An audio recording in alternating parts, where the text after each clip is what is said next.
rotate. Okay, we'll figure it out. Hello, my fellow comic book collectors. It's Alan from Hello, Collector Geek. hello. Hello. Hello. I don't really. I do that sometimes. I must admit, I do that. Hello, but not all the time. Or do you guys think I do it all the time? I haven't You heard a do it video quite where a you bit, don't. to be honest. No, Enough I've never heard it that way, Alan. Maybe once. enough that my daughter, when she saw your face the first time, she I did it almost as a said, joke, actually. Ran from the room screaming. Hello.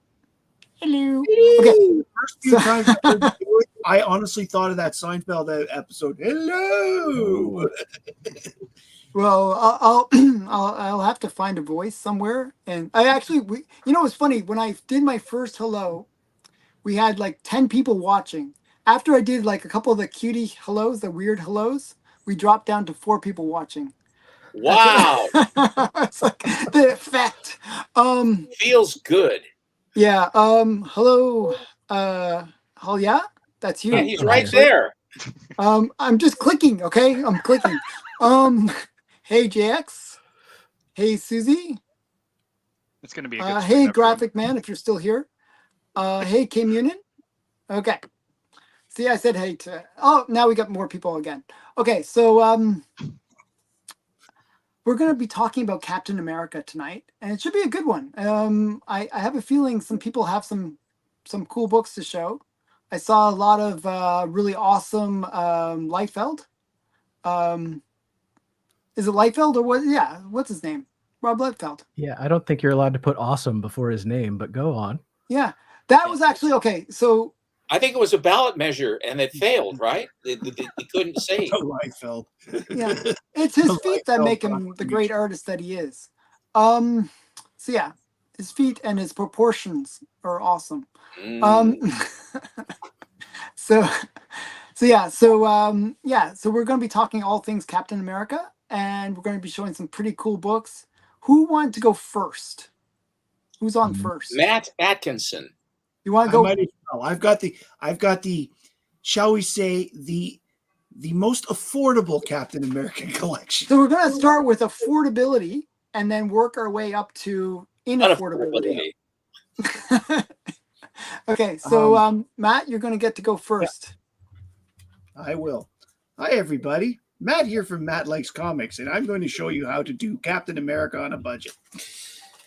This year, I'm going to start with this, Invaders number 40, and I'm going to start with this because Captain America and the other members of the Invaders are about to be attacked by one of the best villains from that era, Baron Blood.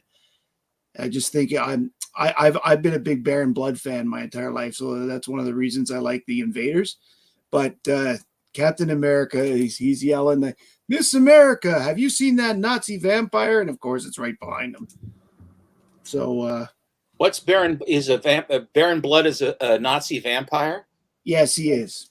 He's an Englishman who's, you know, the typical second brother in line to the lordship or whatever.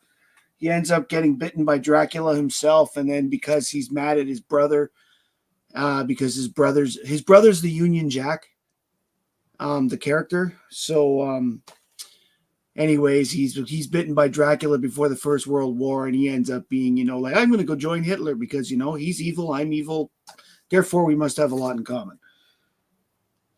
This here is Captain America 1, one of the many. It's called The End.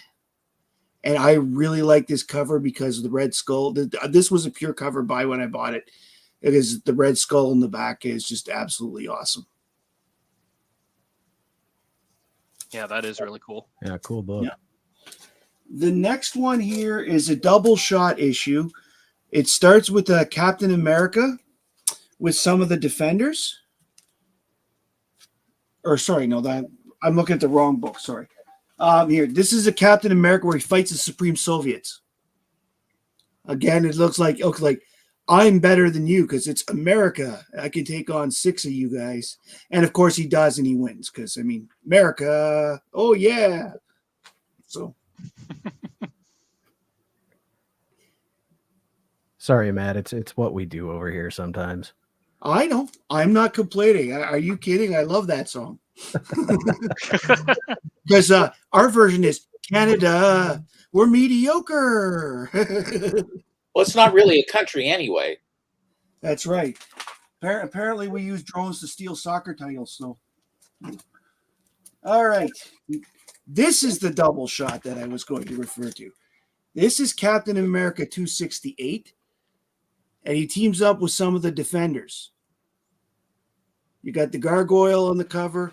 You've got Nighthawk, Captain America, everybody's favorite, the Hellcat, Patsy Walker. You're getting shot at this one, and then the second part of this. The one on the right doesn't look like she's got anything on except a top. Yeah, that's the Valkyrie. That's the Valkyrie. I see. Well, wow. Whoa, yeah, she does look nude in your camera, Matt. Yeah, she's Winnie the Pooh in it right now. Making me miss I have one of those X-ray cameras that I ordered in the back of comic books in the 1970s. I mean, yeah. That is her elbow, but your webcam's focus isn't doing you any favors. No. It's a different V shape. Yeah, that's interesting. Anyway, also in this book, Captain America does his movie review of Raiders of the Lost Ark. He thinks that he thinks Indiana Jones isn't realistic. Very nice. Can't get past that cover. And this is the second part of the story. It's in the Defenders 106. Here they're captured in a crystal ball type thing, which only happens in like one panel. So, who did the cover? That's a good question. Somebody by the name of Milgram. Al Milgram. There you go. So, I don't know why, but my camera's a little off tonight. Okay, so do you want me to switch to the next person, or you do you can want switch to the next person because I've got 5 issues left, and I'll save those. Yeah. Okay. So who wants to go next? Well, I'll go with Hagen. Would you like to go, or shall I? Well, age before beauty. So go ahead. Awesome. Don't confuse me. I have both. So Hagen's going. Okay, so by the way, I didn't introduce any of my guests. By the way, I should have.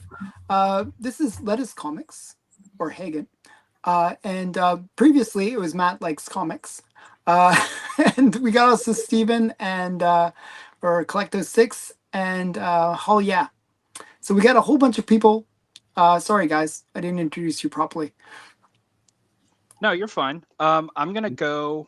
I'm still in the middle of like organizing because we said oldest to newest. I think that's about right. No, newest to oldest. Newest to oldest. Sorry. Yeah. So let's go ahead and start with this. This is Fear Itself, number 7, and this is not the first time that Steve lifts Mjolnir, but it is the first time that he lifts Mjolnir in his costume. The first time he does it, he's the captain. He renounced his role as Captain America at that point, so this is the first time that he does it in the Stars and Bars. I'm going to go pretty quick because I've got a lot of these, and I don't think I'm sure I'm not going to get through all of them, but yeah.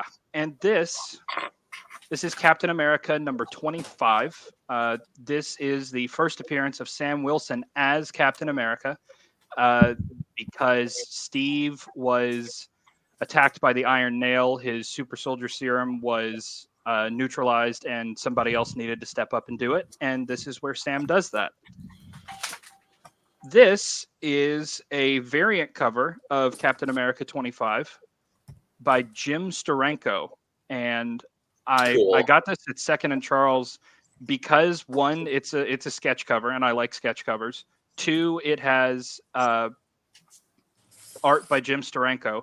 And 3, it has a P51 on the front, and I love P51 or P40? I'm pretty sure it's a P51. It's a P40. Is it a P40? Yeah, that's Sharknose. That's the dead giveaway. I'm gonna go commit Sudoku now. Next up You have to commit Kamikaze. 1 through 9. Next up is Deadpool number 15, The Good, the Bad, and the Ugly. I really like this storyline because it gets these three heroes together, and they're so different, and they work so weirdly together. Basically, I think this, it's been a while since I've read it, but I believe this is where the three of them, Susie Q, no, look at me. I believe that the three of them are attempting to rescue Deadpool's daughter, and they're storming a military base to do it. It's a really fun, like, popcorn book up until the very, very last issue. Next up, Civil War was a really important comic event for me. It was the one that was coming out when I was growing up and like first getting into comic books. And one of my favorite panels of Cap ever made it onto a variant cover, and it's this. This is after Maria Hill attempts to get Cap on the government side. He says no, takes out a bunch of agents, leaps out of the helicarrier onto this F-16. I think it's it's not an F-16, F-15. And takes the pilot out for ice cream afterwards. I really, really like that cover and that feat. Next up is The Confession. I've shown this off a couple times before, but it's one of my favorite comic book stories to go back and read. It takes place after the events of Civil War, and it sort of shows you some of the aftermath of that. If you haven't gotten this and you're even like tangentially related or tangentially interested in Iron Man, Captain America, or like in the Marvel Universe circa 2007, give this a read, pick it up. It's like $2.50 on my comic shop right now. It's not expensive at all, and it's a lot of bang for your buck. Matt, Has someone ring the bell? Matt, is there any way you can share the link to Bleecker? If you're there. Okay, go ahead. Sorry about there, Hagen. No, you're fine. And now just a couple slabs that I have. I only have like nine or so. But the first one that I'll show is Bleecker, right? Yeah, it's Bleecker. Okay. Bleecker Street Comics. Bleecker, Yeah. get in here. The first one that I've got is this. Now, this is Captain America number 22, and it's a 75th anniversary edition featuring art that's really by nice. the incomparable Alex Ross. I have this as a magazine, so it's like slightly larger format, but I absolutely love this. It's very propaganda postery, but like in a cool way. I'm running out of room here. It has a very Darwin Cook feel to it. If you're familiar with Darwin Cook, Unfortunately, I'm not. Oh, I'm a great big artist. fan of cooking, but Darwin Cook, that name eludes me. Next up is Captain America number 600, and this is a signed comic book by Steve Epting and Ed Brubaker. And I found this not in a slab, but I found this at an antique store for $4 or $5, and I just thought that was fantastic. And I don't think that the person who had it in their booth knew that it was signed, but really, really happy to have this. Steve Epting and Ed Brubaker are big deals to me. And now, hey, Doug, if you're still in here, I'm about to show off some of the stuff that you got me. So Doug Botkin, I saw him earlier in the chat, but he sent me out of the blue just because he thought I would enjoy this stuff. This is Marvel double feature number 1 featuring Captain America and Iron Man. Nice. Cool. I read through another copy of this. Hey, Doug. I don't remember exactly what happens in this. It's been a while since I've read it. I've got a huge backlog that I have to get through, but every now and then I like to go back and reread stuff. And this is a really great one to have. I just really like that they're busting out of a comic book page, and it's Marvel double feature number 1. Hagen, is that a reprint book from like Tales of Suspense 58, or does that actually have new art inside? I would assume that it's a well, actually, I can tell you because I read Tales of Suspense 58 recently. Come on, tape. scare you. That's fine. Let me see here.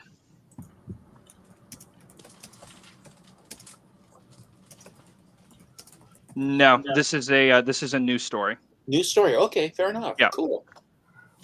Tales of Suspense 58 is coming up whenever I come back around. But yeah, so this is an all new story. Doug also sent me this. This Nice. is giant size Captain America #1. It's in CGC 9.2.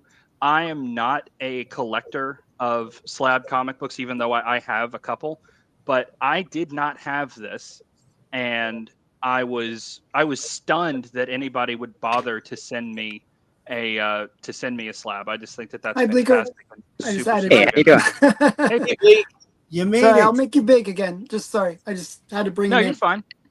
My headphones are dying. Sorry. So super huge thanks to Doug for that.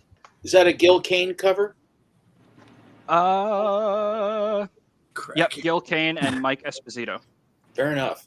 Wow. And the second to last thing that I'll show is this.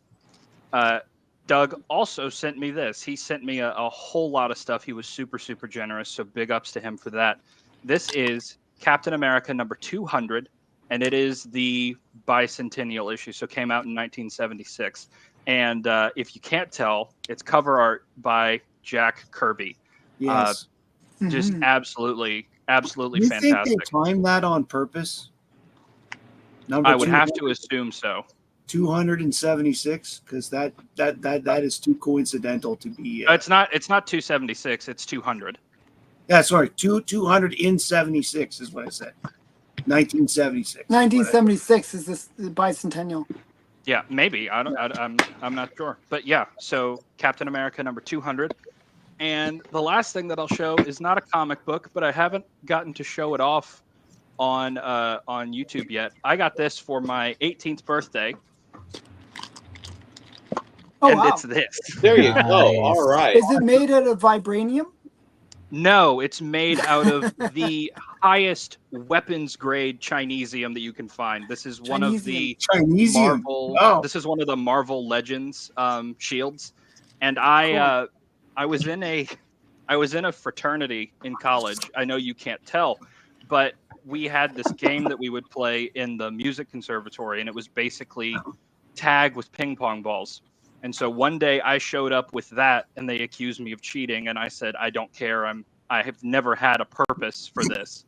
I'm using it, and it was a ton of fun. What So- house were you in? I was in Phi Mu Alpha. Phi It's Mu a- Alpha? Yep, it's a music fraternity. So it's Fair not enough. like one of the cool ones where you do drugs and talk to women. We sat around a lot and like tried to compose music and did our That's own cool. version of Weird Al Yankovic songs. Dude, that means you're like the weird guy in the corner with the guitar. Those always get the women. I'm not Yeah. talented enough to play the guitar. What, I'm so just what the weird music? guy in the corner. What was your music thing then? I was a singer. Oh wow, that's cool. The singers get all the girls. Singers get all the girls. Because Yeah. otherwise, Not when they you think sound Mick like me. Jagger's getting anybody? But yeah, that's enough for my first round, right? That was a healthy. That was great. Are That you a was great. second? Are you a second tenor or a first baritone? I'm a baritone. I'm a Fair second enough. baritone. Second baritone. If we're Fair enough. delineating that far. I was I'm- a second tenor. I'm a barely tone. I I'm sing constantly, H. Stephen, I am constantly impressed by your ability to know something about everything. Mhm. Oh, well, thank you. It's, I it's was awesome. I was in a fraternity. I was in Kappa Sigma, but all the guys when I went down to Oregon, all the guys in the Oh, house geez. were from Eastern Oregon, and then when I went down there, it was a whole bunch of guys from Portland went down, and then we sort of took the house back. We took the house over for, we were West Hills, Portland, Episcopalian, and these other guys were, they were wild and they were a lot of fun too. But it was a sort of a changing of the guard, and Animal House was filmed right there on campus. As a matter of fact, when they had Otis Day in the Nights, that was our rec room downstairs. Is where that Oh, was. that's awesome. And the punch bowl where Belushi is. What am I right now? That was the EMU, Herb Memorial Union area, and a lot of stuff for registration and all that other jazz. And the Lowell Club where they went and says, "We want to dance with your dates." What a good idea! That is one of the best scenes in the movie. Fawn Leibowitz in the kiln explosion. It's good stuff. But a lot of my fraternity brothers are actually in the movie, and a lot of the guys, their girlfriends were in that scene where they were having the pillow fight in their underwear. And the girls were very happy to get all gussied up in 50s undies and what have you to dance around and what have you. We all found great joy in that. We praised them for that. It was very good. So, that's cool. All right, Alan, shall I start? Or he should go before me because just what we're doing, I'm going to derail it. So okay. That's always good. That's always good. Yeah. Oh yeah, that's what we like. Yeah. Okay. I start with a particularly great cover. Oh, that's fantastic. Isn't that the polar bear in the snowstorm cover? Well, it's the snowstorm cover. I had to show this before Hagen did. It's the lovely. Oh, curse you! This is the Liefeld Jeff Loeb cover that has been reviled left and right because it is a stink burger. That's a technical term. It is a stink burger. Fiddle Chips. Fiddle Chips says, you got to read this, Stephen. It's so funny. When will we finally find out that Stephen is a secret agent? It's a secret. Here is He'd have to kill you if he tells you. They'll have to kill you because you find out. Here is issue number 354, and this is that mook that takes over or something. Mm-hmm. Yeah, that's U.S. Who is it? Who is the guy that takes over? John Walker. US agent. John Walker. John Walker. Yeah. Because momentarily, you can take Fiddle Chips off now, Alan. Are you there? Oh yeah. Sorry. Thank you. Because if it had gone any longer, he was going to turn into Don Gardino. Okay. All right, here we go. I love any cover that does a manipulation of the trade dress like that, Stephen. Here is who will be the next Captain America. This is 333. I'm going back in time. I'm going to take a guess that it's Invisible Woman. If you haven't seen that cover before, Stan Lee is actually on that cover. Yes. He's in the top left corner. Is he? Not the corner, but on near the spine. Right there. Oh yeah. That is funny.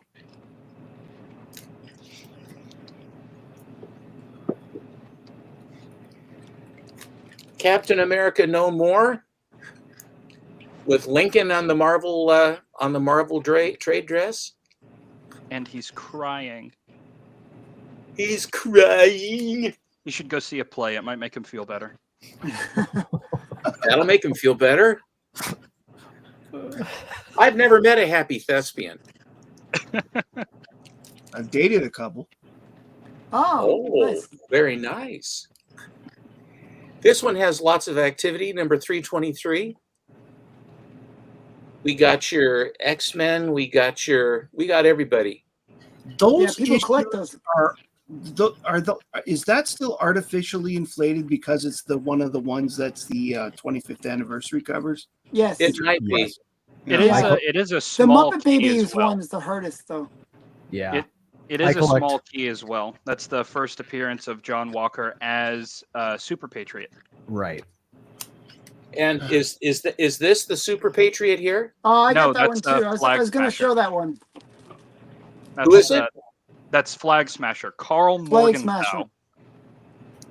That was the one that was part of the series, the TV series, Right. and they made it a woman. But the other guy, U.S. Agent, that's the one that was played by Kurt Russell's son, right? Yes, Okay. John Wall. Kurt Russell's son. Yes. Wyatt. So Wyatt Russell. wow. Do you know who Kurt Russell's father was? Mr. Old Russell. Man Russell. Old Man Russell. I was. Ah! No, his name was Bing Russell, and he was in 19 million westerns and everything else. And here in Portland, we had a baseball team called the Mavericks, and his father was involved with that minor league team.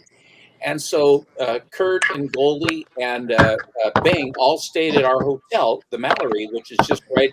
We had 2 blocks from a Civic Stadium. Team America. Oh, yeah. A mine is a terrible thing and must be stopped in our lifetime. Okay, that's as far as I will go at this point. Oh, really? Okay. You showed Are one of the books that I you was going to cleaning show. your chimney or something? Oh, it must be Bleecker. That's Bleecker. So, Bleecker, do you have Captain America books you want to show? I probably have one around here somewhere. I just can't seem to find it at the moment. Okay, so I'll We let have to you. shift to Nate, or do you want to He go? has You? some I'll go are with we- Nate, and then I always go last because save best for last, right? Yeah. It's always an exception. Okay, I got it. I can go now. Okay. So I Bleecker, only have 2 books, so I'll be really quick. Well, take Bleecker your will be time. really quick. All right. So the first one I'll show is Truth. I was going to show that one too. Cool. Yeah. Very That's nice. pretty awesome. I have a feeling he's going to be in the next movie. Well, his kid definitely, or his What? nephew is, because he's part of the Young Avengers. And then, of course, Oh Oh, yeah, nice. great book. Very nice. I was trying to Very find that nice. book. I have no idea where I put it. yeah, I couldn't find it either. I've been looking for about 10 minutes now, but I found it. So here it is. Bleecker, I don't have a lot of just- Captain America. Not a superhero that like I was super fond of when I was young, but I've started to collect a few here and there. I see that you have shaved your Mandy Patinkin off. Yeah. And You're your Guy nervous. Fawkes is gone because I predict that is the Crow going to show up for the hunt tonight? That's the hubbub. I feel like the Stinger will be in. I didn't know whether Spider Lucha would be going with his list. His long-lost brother. Lucha, he's looking for his brother. It's a sad story. I hope It he finds- is sad. But So- tonight I think it will be. When are you on the hunt tonight? When is that we tonight? hunt starts around 11:30 Eastern, and I'll be on. I think the final match, so sometime around 12:30ish. You're challenging the tone, is that correct? Well, I gotta come beat him up because he's been a bad tone. Is what's happened. He's been Oh, a bad okay. tone. So the management has got me to beat him up because we're tag team partners as well. So we've got Oh, tag team belts boy. together. Oh wow! So there's some drama Wow, going on bad there. blood. It's bad blood between you. A lot of drama. Very good. Get me out of here, Alan. Get me out of here. Okay. I'm gonna actually bring in Biggie. Just joined us. Awesome. Wait. That didn't work. Why did that not work? It's okay. I got a great book. You're limited to 6. Oh my goodness. Okay, so Oh, it's Get out of okay. here. You know what? I only have 2 books. I'll get out of here. Biggie can come back in. okay. Sorry. All right. That's okay. No Wait, worries. Come Bye, back everybody. again. Good to Come see back you. again when you can't stay so long, okay? Right? Exactly. Sorry. Bye, guys. Have a good rest of your It's good night. to see you though. See you, Bleak. Everyone should check out Bleeker's channel. He's doing Band of Brothers auction tomorrow, right? Yes, Up sir. there. Band of Brothers auction tomorrow. Church Great on stuff. Sundays. Great prices. And we do a show called Slab or Not to Slab. So if you like slabs or you don't, it's still a fun show to watch. It's excellent. It's Okay. outstanding, actually. Very cool. Thanks, guys. Yeah. Sounds cool. Have a good night, man. My son likes slab or not the slab. He think he really Don't you? Don't you? Oh, I like it too, but Hi, my son Biggie. really likes the effects that he uses on the You're faces. fantastic. Yeah. Hey, Big. Okay, Hey, Biggie, I'm gonna. Hey, So yeah, so I was really late about sharing the link. That was not intentional. I just had a really crazy day. So I totally blanked out on sharing the link Yeah, I with wasn't everybody. sure if I was coming or not, but here I am. I like to pop on whenever I get a chance. So we're doing new to old, by the way. So we're doing the newest Captain Americas, Oh, and then we're good. working our way Okay, good. back Yeah, it's in Captain time. America. Gotcha. Okay. So I'm gonna go with Nate. Okay, you ready? Okay. Yeah. All right. So Alan, did you say Newt? Nate, I No, said. Okay, I thought you said Newt. Why do you always mishear me? That's I don't get it. I barely own any Captain America of my own. Okay. One miniseries that I do own, though, I is have this that one. one. Yeah, this is a great I don't have much miniseries. Captain America either, but I have that one, strangely. The reason I have this is because Kevin Maguire is one of my favorite artists, and he did the art. He actually wrote the book too, but this kind of retells the origin of Captain America. So it's a 40 story. It's an adventure serial. It feels like The Rocketeer, and I in terms of like energy, and I really like just the And way he the has the panels triangle are. shield too, by the way. Yes, yeah. So he did the first 3 on this, and the interior art and the writing. Check out his Red Skull. I Oh, love wow. the Red Skull. Yeah, it's pretty You good. know, the Red Skull is probably one of the best villains ever created. And then, so sadly, like, there's let's see. Well, this was it. This was the last issue that Kevin Maguire drew because he put so much detail. If you can see, like, he drew every individual scale on the uniform, every panel. So he got really, I think he got burned out. He did, and he kind of had a nervous breakdown. So issue 4, he still wrote, and it was horribly late, but it's not his art, and it's not near as good. I mean, everything about it falls apart, in my opinion. So I had picked up this Modern Masters, something that they had put out about artists and writers back in the day, and he talks about that miniseries in there and how the workload got to be too much. Here's a nice Kevin Maguire splash. I like seeing Cap jump out of the circle there. But the reason I got this out was, and Alan, I think you'll like this, a nice cheesecake. Very cool. And just Kevin's style is just really cool. So that is kind of my Captain America. I have a few other books, but what I do like, and I'm serious, I like this, I love this, is the book Nomad. I read this at the right time in my life during the 90s, and this was like edgy and 90s edgy, but not Liefeld, right? Like not over the top and gross. And because he is a former Bucky, which I can get to in a minute because I have a book I picked up at a convention last week, thanks to Hagen. He's kind of an anti-hero, and he's trying to find his way in the world, and he's going to different. He's investigating this whole. It's a 4-issue miniseries where he's investigating a murder, and he's following all of these clues. He's got to go to different cities. He starts off in New York, and then he's going to Texas, and then he steals a baby. He steals a baby. Why would you do that? Want to do?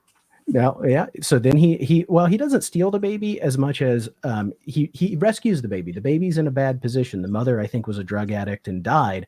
So he takes the baby with him because where is a baby going to be safer than with a gun-toting vigilante in the 90s? So in the final issue, which I read this not too long ago, just because I wanted to see if it was still good, and it does still hold up. Captain America shows up to stop him with the baby. Well, here, let me show you. No. So with the baby. Here is Jack Monroe, the Nomad, running across a chain onto a ship with the baby strapped to his back. That seems like a good parenting skill. Okay. Yes. Now, please note that the baby is wearing a domino mask. Yes, because it's got a secret identity to hide. The baby, he names the baby Bucky. So Cap shows up, and he and Cap get in this giant fight. And my favorite panel is an awkward one, but it is Jack on the ground kicking Cap right in the freedom. Wow. Right. And you know, I mean, it's a 30-year-old story or whatever, but to spoil it a little bit, you know, Cap at the end definitely helps him out. And Probably by taking the baby. no, because Where's then child services during this whole time? But okay. then when Jack has his own Budget cuts. ongoing, he still has Bucky. And he's still the nomad. He's still traveling the country looking for With him. adventure and trying to find his place in America. And, wow. So I almost have the full run of the ongoing, and I have the miniseries. I think at this point I'm down. I think I'm only missing the last issue. So I'm going to put this together and read it. The ongoing is not as good as the miniseries was, but it's, you know, it's Captain America adjacent. And so Bring a toddler to a baby fight. when I went to a con this weekend, I did pick up some Captain Americas because I knew I had to have something to show on camera. Hey, K-pop.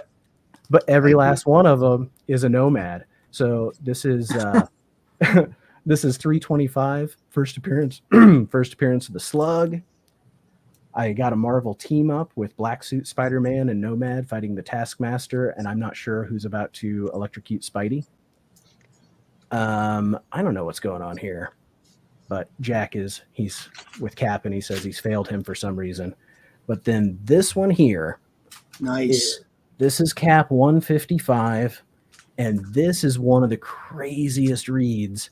I didn't know Captain America could be like Silver Age crazy.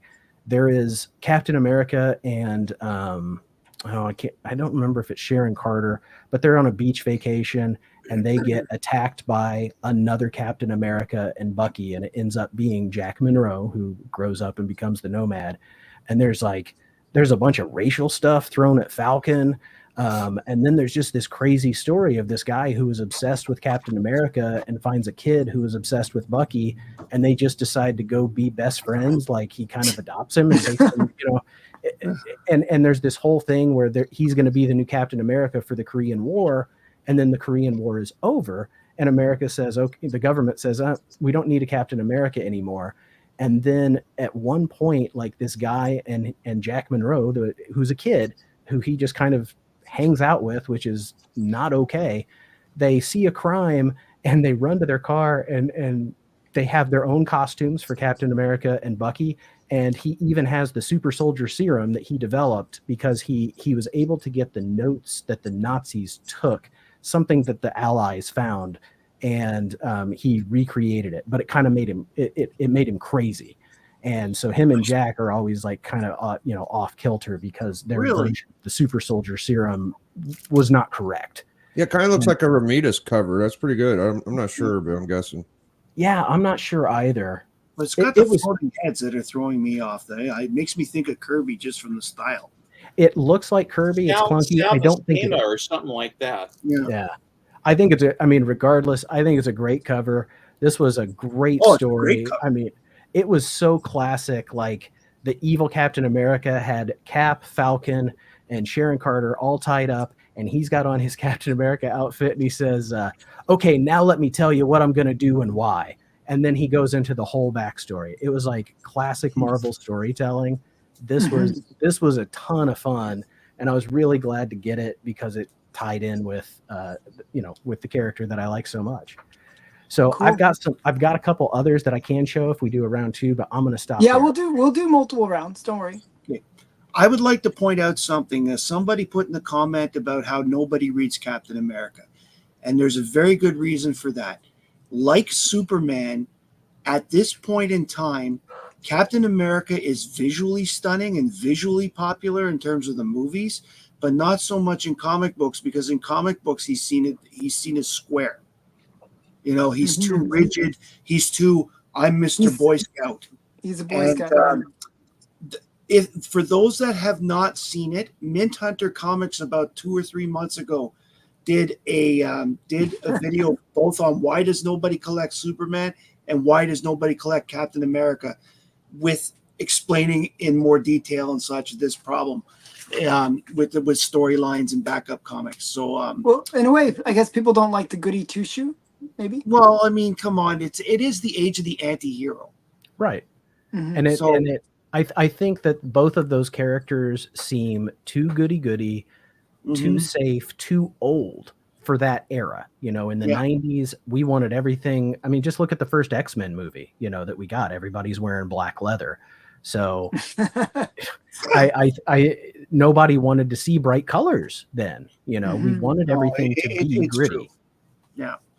Everything is so dark for a while that these two bright beacons, both wearing with Superman in his 3 primary colors and Captain America in his old school patriotism, red, white, and blue.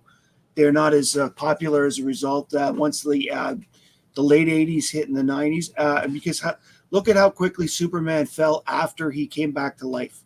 He was there in the sales, and then he went all the way down to there again. Mm-hmm. So. Okay. So in answer to, I think it was Kay Munin who made the observation, that's the reason people see him as a little bit square in the age of the anti-hero. So not as many people collect them. Makes sense. Biggie, do you want to go next? Oh wait, we got another. Who's the other guest? Yes, I sent a link out to Doc, but it was late. Oh, okay. I don't know if it's him or not, but yeah, I'd like to go because I just want to do my round and I'm gonna hop out because I got some stuff going on. Cool. All right. So newest to oldest, I just kind of grabbed the stuff that was close to me. So this is Mark Brooks, the Captain 100. I like that one. Or Captain 100, Cap 1 homage. And I know this is, I'll put this back because I double bag, but that's a Silver Age behind it. All right. Here's an Alex Ross cover. Another one. Yeah, I like Captain America is my favorite Marvel character. I may not have like all of the keys, but I agree. Like he's not that great to collect or read up, but I do give him a lot of credit because he's one of the original Golden Age characters. This one right here is Captain America 200, America Will Die. I kind of look at this as Captain America 100 knockoff. If you can't get Cap 100, get a Cap 200 kind of deal. Mm-hmm. And it's pretty fun. Is that a Kirby cover? Yes. Yeah. That's great. Absolutely. This one is, I believe this could be a reprint. I'm not sure, but 20 cents. Yeah. Marvel double feature, yeah. Right. All the double features are usually reprints. I believe this is a Buscema cover. Marvel made a killing, though, with those reprints in the 70s, didn't they? I think so. There was enough of them. They seem to be going into that phase again now, where there's a lot of reprints happening. Well, I mean, face it, that's what the people seem to want because they're selling. Well, that's because like all the stories nowadays are terrible. Yeah. This next one's good because this is when Kirby came back in the Bronze Age. Yeah. 193. Oh, that's a cool one. That's cool. I think that Kirby's work on Captain America was actually better when he returned from DC Comics than it was the couple years before he went to DC. I think that period being away made him re-energized doing these characters again. So that this almost looks like a complete cover swipe, like just the Captain America part of Avengers 4 or Avengers or Cap 100. Like, yeah, it's a classic. It's a classic Kirby fist coming at you. Like he's done that a lot through the time. But yeah, that's a high grade copy of that one. I got a really nice one. This is Second Falcon. That's a good. Don't really see Cap on there, but hold on a sec.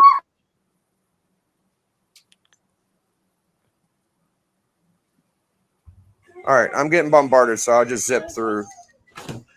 That's a good one. Cap 107. I was going to show that one too.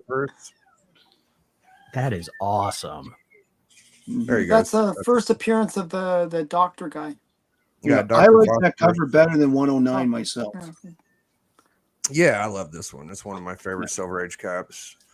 Then you got 103 or 102, 103? Yeah, 103. 103, yeah. Great Red Skull cover. This one is first MODOK. Oh, nice. Mhm. Yeah, I used to have that one years ago. Well, why would you get rid of that, Matt? What is wrong with I you? sold all my comics back then. Oh my goodness. Oh, wow. I got this one fairly cheap. They didn't know what they had, and I was very happy when I got it. Then you got the first Super Adaptoid. Mhm. A little more silver. Kirby. Love the green on this one. And I believe you already seen this one, but actually, I had this one I had to hold back. So Cap 106. Cap Goes Wild. I think he's bad on Kazar. I don't know. And then my Cap 100 copy. Nice. Very nice. Very cool. That was my first slab. I'm a big Kirby guy, so I had to have that. This was A-OK to me by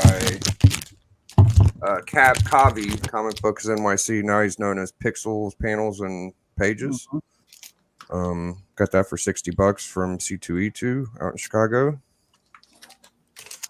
And my last book, I really appreciate you inviting me because I got these ready and I'm glad to hop on and show you. Hopefully the guy that's waiting in the back can come back on, but my Cap 68.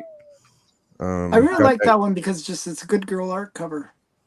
Yeah, you got the Golden Girl there. Yeah, I bought this raw a long time ago for $350. It was my first book that I sold books to get. So I started a PayPal. I went on my first comic book auction on YouTube, and this was the first thing I got. So, Wow. Nice. Very nice. thank you, Alan, for having me. I hope you guys have a good one. Thank you. We'll Yeah. see you later, Biggie. Yeah, and you're on Band of Brothers tomorrow, right? That's right. I'll have a bunch of books tomorrow night, and I appreciate y'all for having me. I'll see y'all later, dude. Take care. Bye. man. Those were good books. Those were really nice. Yeah. I'm not saying you guys didn't show good ones. I'm saying that his particular little I showed run. Nomad #1. That's an awesome book. That those Every are time all- I see it in the dollar bin, I go, "Wow." You know, actually, after I heard you talking about Nomad before on another video, and after you had spoken about it, I kind of wanted to look for it, but it's like about 300 on my list. Well, of now want. that I know it has a baby on board, I'm totally Exactly. going to look for it. It is okay. So another book I'm a fan of though is Lone Wolf and Cub, the manga. Okay. And so it just kind of has a shade of that, like taking a baby on a revenge trip. So Yeah, that's what you do. I guess it becomes a fight because you have, Robin was 8 years old when he joined Batman. So, and then, Arsenal takes his daughter, Leanne, from the time she's a baby everywhere he goes when he's, shooting arrows, working for the CIA. Oh, well, I'm just going to bring my daughter along. You sit there. There was one issue in Action Comics Weekly, actually, where he's in a Nightwing story, and he's literally got the baby on like this, and he's trying to pull the bow back so that it doesn't hit the baby in the face. He's not pulling it's actually kind of funny to read. He's like, "Oh, I better put you down, Leanne." Like, So yeah. Okay, so I'm going to show my books. You guys, because went last after about 8 different people, it seems. I feel like you guys have shown a lot of the books that I was going to show, but I'm going to show some books. Hopefully, show them anyway. Some of those I'll covers show are them great. anyways. Okay, how many so duplicates do we see? Like where you guys go twinsies anyway? yeah, so we're going to start out with Captain America 110. This is the first appearance of Madam Hydra, and it's also a really cool Hulk cover. Madam Hydra is one of the best characters that Marvel ever came up with, I think. Yeah, so, Even my son really likes her. yeah, so Oh, That's no. a great Hulk cover. Steranko did like 4 or Yeah, it's a 5 Captain America nice covers, Steranko and cover. all of them are really, really good. Yeah. So this is one of those things where, Steranko did the Hulk annual run, right? And they redid the face based on, it got Mary Severin to redo the face, right? Mhm. I imagine this is what the face, Marie Severin, sorry. I imagine this was the face. Do you know what I mean? Yeah. Probably. So yeah. But I think it's actually a pretty cool face. It shows that mean Hulk, Yeah. So I don't know. Susie wants to see twinsies. Twinsies? Yeah. Well, I could have done Twinsies with Biggie for this one. I also Yep. picked this one up. Nice. Not a bad 8'5". story. Yeah. So not a bad story because it's like basically the doctor can basically go into your dreams and like basically control you in a way where you he makes Captain America think that he's really, really old and sort of he tries to make him have a psychological breakdown, which is pretty cool. But then Captain America has like one of those masks on that he's not really old, he's actually so yeah, it's pretty cool. Dr. Faustus I never know how to pronounce his name. A little bit later, I didn't get the order right, but then we got Captain America 310, and this is one of the Serpent Society people. It's the first appearance of the Serpent Society. So I don't know. They were actually. I heard rumors that the Serpent Society wasn't Madam Hydra involved in that too? Probably. Serpent Society. I believe that was when she was going as the Viper. Yeah, I was going to say that's when she changed the name to Viper. Yeah. So I heard the Serpent Society is going to be in the next Captain America movie. Oh, I hope so. Because if Hydra's good, if Madam Hydra / Viper will be in it, it'll be awesome. Actually, I think this is the first appearance of Anaconda. Actually, I'm just trying to remember. It would make sense if they are, because we know that Diamondback's going to be in the new movie. Oh, is Diamondback in it? I thought Viper's real name was Anaconda. I'm not sure. To tell you the truth, not as familiar with that storyline. And then somebody else showed this one. Who showed this one? Flag Smasher. I did. Yep. Okay, so Flag Smasher. I got this after, or as spec for the TV series, which I thought was very subpar. I didn't really like the. Did you guys like the Captain America TV series, or not TV series, but streaming series or whatever it's called? I liked it in parts. I mean, I would give it a solid C. Yeah. Yeah, I actually thought it was okay. The part I found difficult to watch was the way everybody was praising red-haired Jesus, but yeah, so the thing is, they were trying to make the bad person that was trying to basically kill everybody made them a murder. I didn't get it. I didn't get why they liked her so much. It didn't make any sense. I think they were trying to create a sympathetic villain. But I didn't find her sympathetic at all. No, it didn't land. Yeah, it was very, very bad. So my wife laughed off at Georges St. Pierre because he's supposed to be from France or whatever in the thing, and he's speaking in Quebecois patois the whole time. So she's like, he sounds like he's from. It's like completely wrong accent. Oh, okay. And this is the last one. It's an Avengers book, but it's got Captain on the cover. Avenger. Well, he's an Avenger. So I forgot what this is. What's the key about this one again? Does anyone remember? Wouldn't it be on the? Somebody would know. This is a key. I forgot what it is. It's been a while, but I don't know. It's a cool one for the Avengers. They're all battling it out. Cover, period. It's a Jim Sterling cover, actually. Sorry. Yeah, so that's it. I didn't really have much. I didn't get to find all my books. So. All right, I'm ready. I am Red Eye. You're ready? You want to go next? Sure. Do you have 2 more rounds or 1 more round? I have 2, but I can. I'm done. So right. I'm out. I've got a mess. I've got a mess like Hagen does. So. We'll just go lightning round for hours. Yeah, absolutely. Hit me. So wait, okay, you want to go next? I do. What you're saying? Okay, you're pretty keen there. Okay. Well, he's probably got the best. I'm very keen. Mm-hmm. Here's a little Kirby action. 1977. Very nice.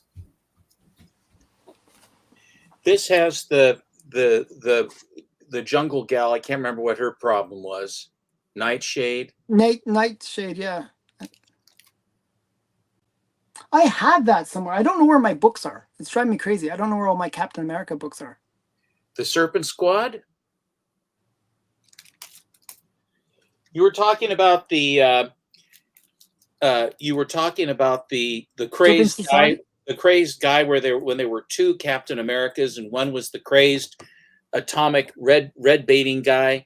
John Walker? Here was when they had they brawled, where the Golden Age, where basically the Atomic Age Captain America fought the current Captain America. Now, this is where I get confused. Somebody help me out on the continuity here. No, How are there two Captain Americas? no, it's just this is Marvel, Matt. Do you even have to ask that? Do you want the answer that they give you? Just a Sure, quick, lay it on me. quick answer. So in Captain America number 56, when it changes over to Atlas Comics, it goes from Timely to Atlas. It turns into Captain America Commie Smasher, and it gets more violent. The way that they retcon Cap's first appearance since World War II as being Avengers 4 is they say that the Captain America of the 50s, I think his name's Burnside, William Burnside, I think, Yes. I'm not sure. But the way that they reconcile that is they say that he, like Nate said, That's this guy. took over the Captain America personality and stole a Bucky off the side of the street, and that they've been masquerading as Cap and Bucky. When in reality, the reason is they kept printing Captain America books until it wasn't successful anymore. They actually did a pre-code horror book, if you're interested in that at all. Yes, Um, great Yes, Red I Skull knew cover. about It's an that. incredibly Yeah. expensive book. extremely It's a cool expensive. cover. But yeah, that was the retcon that they did. Okay, So that's why they're All right, that's cool. Thanks. That's good enough for me. All right. Go back to Steven. Very nice. that one and 108 are two that I do not have.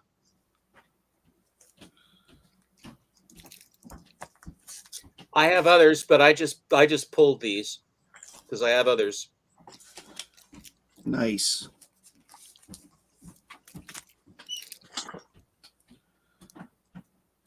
The skull. That cover is really white. I was only gonna ever say, see that those is- really tan. That is bright. That's brilliant. Here we go into Tales of Suspense. I love Nice. that one.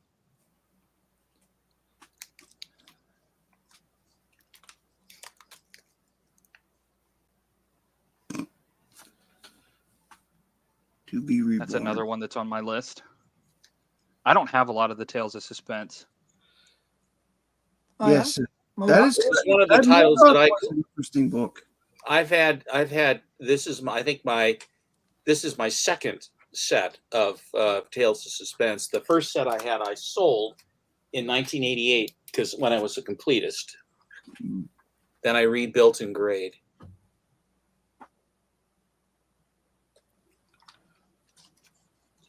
You can always tell when it's a Gil Kane cover, just the way his faces are. And Yeah. they're sort of they have that. There's not a lot of inking. His inking, I don't really care to. But anyway, but Gil Kane with Murphy Anderson in the Atom is very good, I think. Gil Kane and Murphy Anderson worked together too. They did. They went right through the '80s on Action Comics. They did the vast majority of the covers from 530 on until 583. 582, the last one before they cut the Superman off and the crisis happened. So Gil Kane had a long career.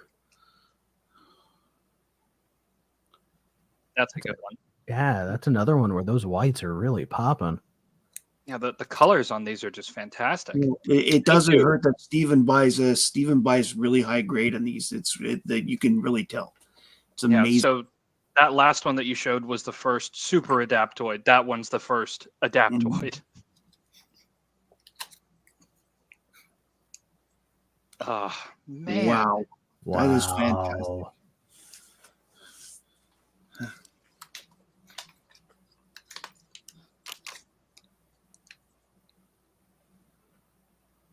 That's the first meeting of Nick Fury and Cap in the No, Silver they Age, met. or No, at they all? met in Sergeant Fury 13.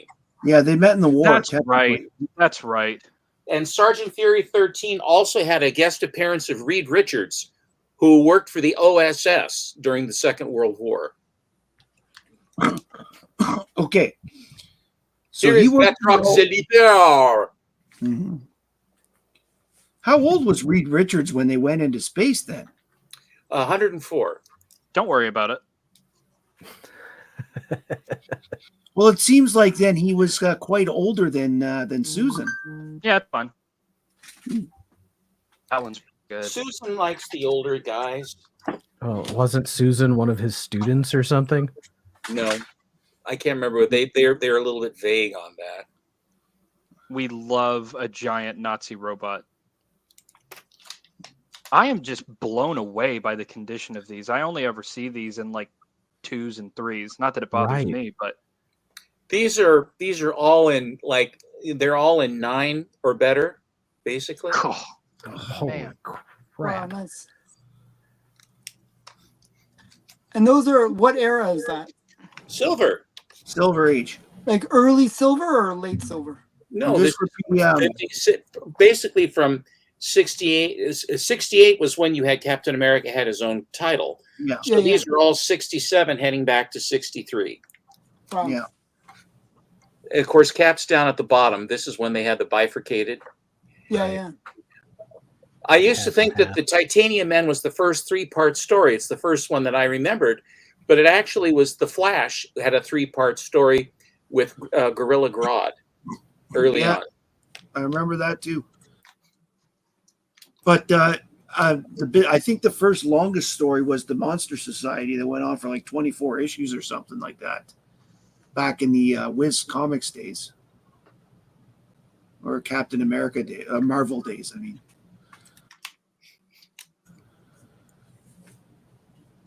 wow, Yeah. Wow. that Red Skull. I mean, like seriously, that character is not used enough. Red Skull? No, seriously. I mean, he was used a lot in the beginning days, but now you don't like. There's not even new Red Skulls or anything like that, which is too bad because he's just as iconic as the Joker, and the Joker gets overused big time. Well, the Red Skull was several guys that he wore a mask, and then it became his face. And I mean, there are a number of them from the Golden Age up. Yeah, But the Joker was always the Joker. And you've also got in modern times his I love- daughter, Sin. This was becoming Joker, this was or, a Red huge Skull. book when I was a kid because I love Iron Man, and Iron Man in the 48 Buick armor, as opposed to the 64 Chevrolet armor.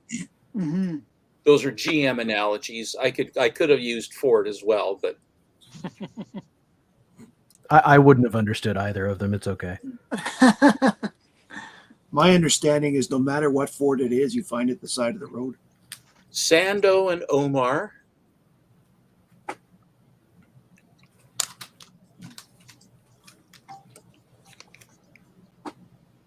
These are interesting. Like I haven't seen a lot of these. I haven't either. That one's really good. So this is another retelling of the origin of Captain America or something? They retell the origin. This is a great action issue. Oh, I have that one. This that's is a the great first- action issue for Captain America. He takes out about 30 guys and he says, "Gee, I'm tired. I must be getting old." That's something like the origin of the Mandarin or something like that, or what is that? No, it's the Mandarin. It is the origin of the Mandarin. All new thrills. Not like those old thrills. This is a great one where a Cap takes on this giant sumo guy. Wow. Where do you get these that the pages are so white? My collection that I had, my first collection of Tales of Suspense, was VG-ish, VG Fine, maybe, and it was intermittent, and then I traded it all away in 1988. Then I rebuilt, and there was a friend of mine who was an absolute fanatic, high-grade collector of Tales of Suspense because Iron Man is his favorite character of all the characters. And so his collection was 9/6s and, 9/4, 9/6, 9/8 of these books. But every one of them was very, very carefully selected. And then when he had pretty much finished his run, he had all of his high grade duplicates. And he said, Steve, would you be interested? And these are nicer than anyone's. A lot of these are nicer than the ones I saw on the racks when they were brand new. So I don't know where he found them, but I was able to buy basically all of these in one fell swoop. Wow. Yeah. I've also heard this is whether this is true or not. People in the western parts of the continent, especially in the western United States, for some reason, their books, maybe it was the way it was shipped to places like Denver, but your books are in better shape than they are in the East Coast. So it's easier in the West to find better, older copies of Marvel and DC Silver Age in the. He threw this reader copy into this book. A reader copy. A reader copy. And then I had to, because it was the first, I had to go and buy a much higher grade copy of it. I had to. Wow. So those are the ones. I don't go. I go from 57, which is Hawkeye, all the way back to number 40. I don't have a 39, but and I'm missing 2. I think 41 and 43. I'm missing, and I'll eventually fill them in. But I'm concentrating more on Golden Age now. But I mean this is my run of Tales of Suspense to show you. Very cool. Very impressive. Okay, I will. And the last I have is my Golden Age, and I will wait for. That'll be the grand finale. I'll let Nate go or Hagen run amok. Who wants to go first? Well, Let Hagen me do my 5 Avenger ones first, and then. Oh, okay. Yeah. Oh wait, Yeah. I was supposed to add. Okay, Biggie was back, and then I didn't add him. Oh well. Oops, sorry, Biggie. Okay, this is all of these are Avengers books that have really cool action shots on the front where Cap is in action. This is Avengers 14, Annual 14. I'll be right back, guys. Sorry. And as you can see, he's right in the middle there at the side, getting directing against the Skrulls and the Fantastic Four are involved. Next one up here is Avengers 321. Again, you've got somebody who's holding hostages, and Cap is getting ready right in the middle of the fight. I thought these were all really cool covers. I picked action ones for Avengers on purpose. I like White Vision in the background on that one. Yeah, it is pretty cool. This is Avengers 304. There's Cap, right in the front, fighting Puma with Thor. And I just pictured, the thing is, when I saw this right off the bat, I pictured them in the movie, like, cracking wisecracks like they did, Chris Evans and Chris Hainsworth there. And this one is Avengers 301. Not only does it have Captain America right in the action, but it has Invisible Woman in the action. And you can actually see her. And Thor, and you got Reed Richards in the back. What does that say? Brain leeches? They are the brain leeches. Into the lair of the brain leeches. I'll pass on that Gotta one. love Thank you. comics. You gotta love comics. And the last one I'm going to show is Avengers 281. This one is cool because Captain is throwing a shield into She-Hulk's back. Apparently, she's going amok for some reason. That is rough. And I love after the She-Hulk. She-Hulk TV story, after the She-Hulk TV show, I think we all want to throw a shield at her. No, I love She-Hulk. I don't know. I found it so horrible. I like the show. I liked it.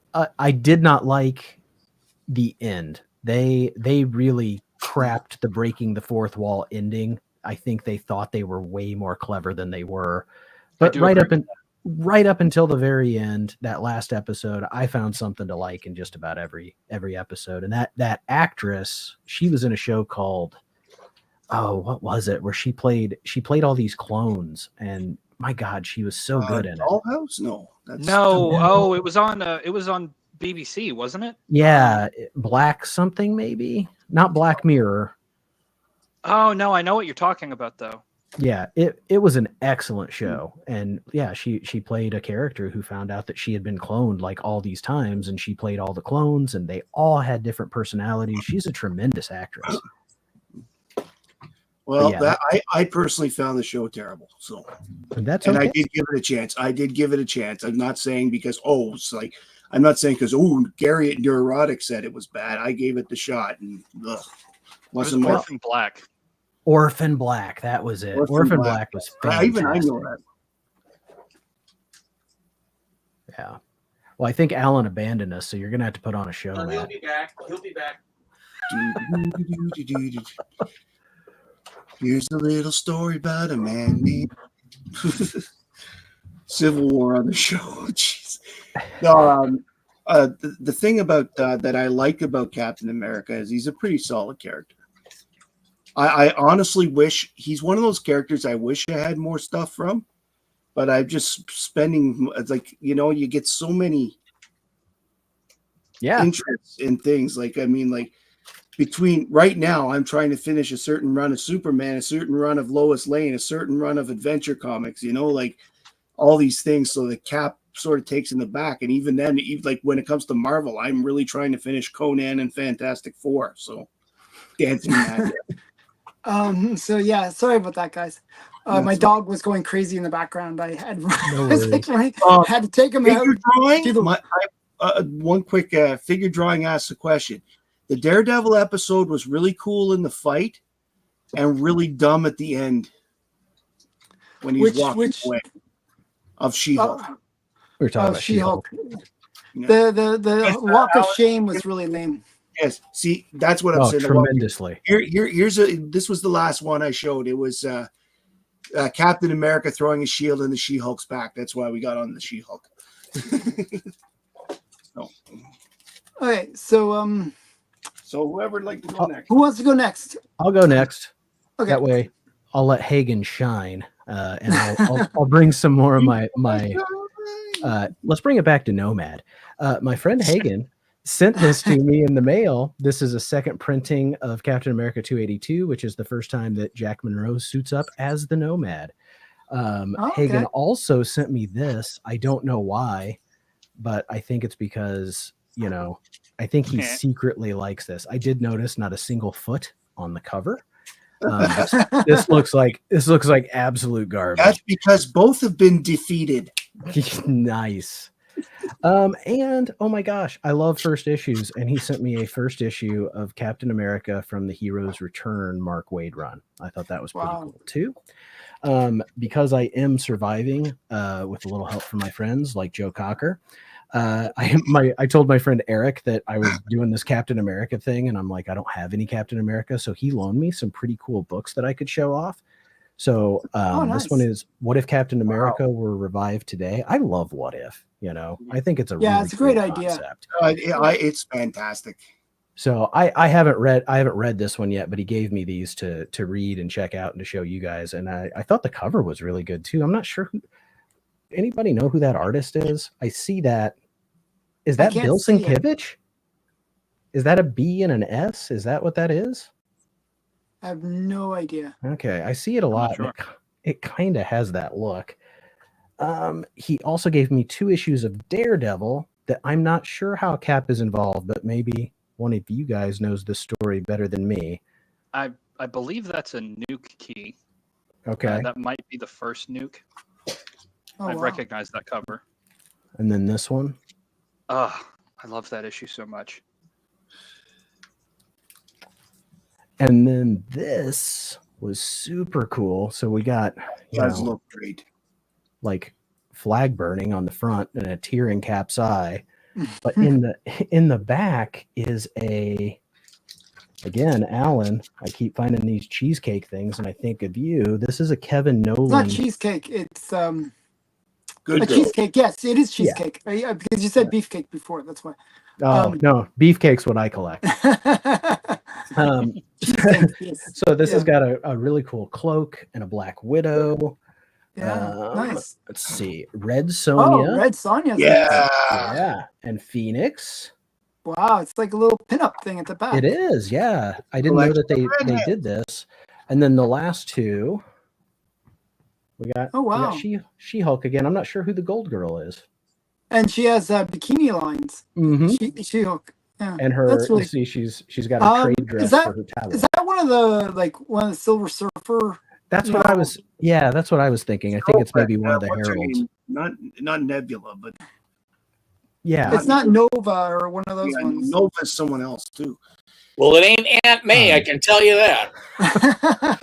Aunt May was a herald at one point. But what if Aunt May was a herald? That is funny. The last one he gave me is the coolest one. It's the last book I'll show tonight. Then I'll just be here to make jokes. But this is the first time that Steve Rogers holds Mjolnir, but he is in this one. He's the captain. He's not Captain America, because this is when he's given up being Captain America and he's the captain. So this is the first time he lifts Mjolnir, which I think is super freaking cool. Yeah. So that's it. I'm out. I'm out too. So it's a battle, a blood match between Lettuce and Steven. I'll put up a good fight. I will go first so that Steven can end it, but he's gonna dog walk me towards the end. Because you've only got your Silver Age left, right? No, you saw all my silver. Yeah, the gold is all I have left. Yeah. So let's go ahead and start. Here. So I don't know what the first comic book that I ever got was, but this is the first one that I remember getting. And it's just it's a wasp cover, and it's her right in front of Cap's chest. They're like breaking into a dinner party or something. What year is that? Oh God. 91. And that's the first book you remember? I got it out of a dollar bin. So, yeah, I was born. Nate, the reason why I sent you that Heroes Reborn one is because it came out the year and month that I was born in January of '98. Wow, you're born 98? Yeah. What a baby! Oh my goodness! My God. So, moving swiftly along from the subject of my age, if you guys don't have $2 million to spend on a Cap 1, you can still read the story. This is Marvel Milestone Edition, Captain America Comics #1. It reprints everything between the covers is original to the story. So they keep the ads. I think they keep like a letters page in there. It's excellent. And these normally go like I look on Key Collector. They were like $60, but I found this one for $15 on eBay, so that's great. Nate showed this one. This was one of my favorite books to read as a kid because it's another like retelling of Captain America's origin, and I didn't have like a 109 or anything crazy like that, so that was really fun to see. Hagen, have you ever tried my comic shop at all? Ding. Yeah, a bunch. I've got a video coming out this Sunday. Hey Zach, you've been gone for milk for a good long while. I've got a video coming out on Sunday where I briefly talk about this, but Captain America wears power armor in the 90s, and it's awful. It is horrendously bad. This is from right after the Fighting Chance storyline, where once again his super soldier serum is rendered inactive, and he like gets paralyzed and needs that armor to live. Oh, brother. Yeah. So let me flip some things around really quick. There. Who wrote that, Hagen? Do you remember who wrote that screed? Nope. Sure don't. The next one up is I'm going to go slightly out of order here. This is my copy of Tales of Suspense 98, and it features one lovely subscription crease down the front. I don't care at all. I think it's really cool, and it sort of adds like a little bit of history to the book, or that's what I tell myself. But if you don't want to spend, $20, $30 on a Tales of Suspense 98, you can get this.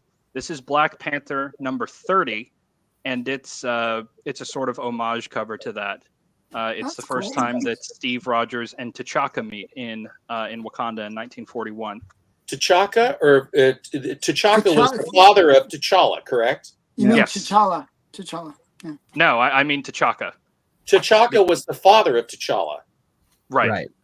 And the reason why Captain America had to go to a round shield is because MLJ Comics, that had the character named the Shield, Shield, yeah. had his costume was the triangular shield, like Knights of Old shield. And they said, he can't have that. And Marvel timely understood that they couldn't, and then they backed off. So issue 2, they had him with the round shield ever since. And that's why they went away from the triangular shield. I'm Very sorry, cool. go ahead. No, you're fine. I came on here to listen just as much as I did to show stuff off. This was the first favorite cover that I remember having was this. Again, I was a little kid getting stuff out of the dollar bin, and so a foily Captain America cover, and he looks grotesque, but I really liked it, and I still have a fondness for this. I have a framed copy back here that I keep, but this is my reader. I think it's great. I love the it. fact that you have that affinity for books. I love that, and that's the sign of a collector. If you have a book that will actually work you emotionally, that you actually have an affinity for it. For people who do not collect, this is the thing. If you were looking for that book, let's say, and then you finally found it and you hold it in your hands and it just washes right over you, right? That is what is, if you can't explain that to a non-collector, they just don't get it. No, you sure can't. And something about what you just said, this is Fighting Chance #1. It all ends here, but it was book 1. And I saw that as a kid, and I was like, well, I got to get the rest of them. And that's still a goal that I haven't quite achieved yet. But as soon as I do, like I'm really excited to read through that again. Sorry, Hagen. Biggie Shack just called. He said he's waiting to get on. I saw him once, and then he disappeared. I was trying to add him, and then he disappeared. Oh. I can't Brooklyn, add him. that's coming up. I promise you. There it is. I'm not. Oh, there. Okay, wait. I'll add him to stage. Sorry about that, Biggie. That was weird. It wasn't showing you.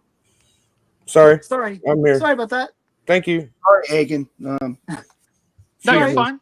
Continue on. I'm glad you could come back, Biggie. It wasn't showing him. Sorry, Biggie. So, Nate, I've got a run of 4 books to show you in particular. This is produced in cooperation with the Federal Bureau of Investigation. Captain America Goes to War Against Drugs. Awesome. I have that I one. love these things. I love them so much. It's like the thinnest possible paper that it could be made out of. They handed them out for free. I love this kind of stuff. I love it so much. That particular issue, which I have read, doesn't conclude. And know there's no second chapter. Oh no! God, no. I do think drugs won though. Awesome. They certainly did. That's sad. Drugs always. Nate, I was wrong. I only have 3. This is the second one. This is Captain America #405. First appearance of Cap. Yes, Cap Wolf. Awesome. I have that. Cap Wolf rules. That's what I wanted. That's what I'm here for tonight. Such a deliciously corny 90s storyline. It's fantastic. I literally just saw that at my local. They brought it back. It's fun. They did bring it back. There is a mini-series of Cap Wolf and the Wolf Pack or something going on right now. It's better than that. It's Cap Wolf and the Howling Commandos. Yes. Oh, Groner. Begrudgingly, I also own that book. Shockingly, it didn't make the cut to show off. But okay, so the last one, Zach, it is a lot of fun. The last one, Nate, we have a bit of a Hulk 180, 181 situation going on here because you showed the 181 of Slug if people cared about the Slug. Oh. This is the 180. This is his actual first appearance. If you're snobby about that kind of stuff. But yeah, so This is the first appearance of the Slug. So what does the Slug do? Slime people? Was that the guy behind him with the slime gun? No, he manages to block things so so people can get on the subway. So here's the deal with the Slug, right? What I want you to do is I want you to picture Kingpin. All right? So you've got Kingpin in your head. Now imagine him twice as fat, 10% the muscle, and way, way less interesting. That's the Slug. He never caught on. I wonder why. Oh, I was wrong. I did have 4. I was wondering where this one went.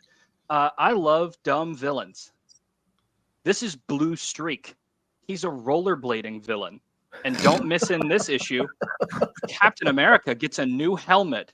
My God, it's all popping off at Marvel today. Safety first, man. Safety first. He's on a motorcycle. Got to have the helmet. Yeah.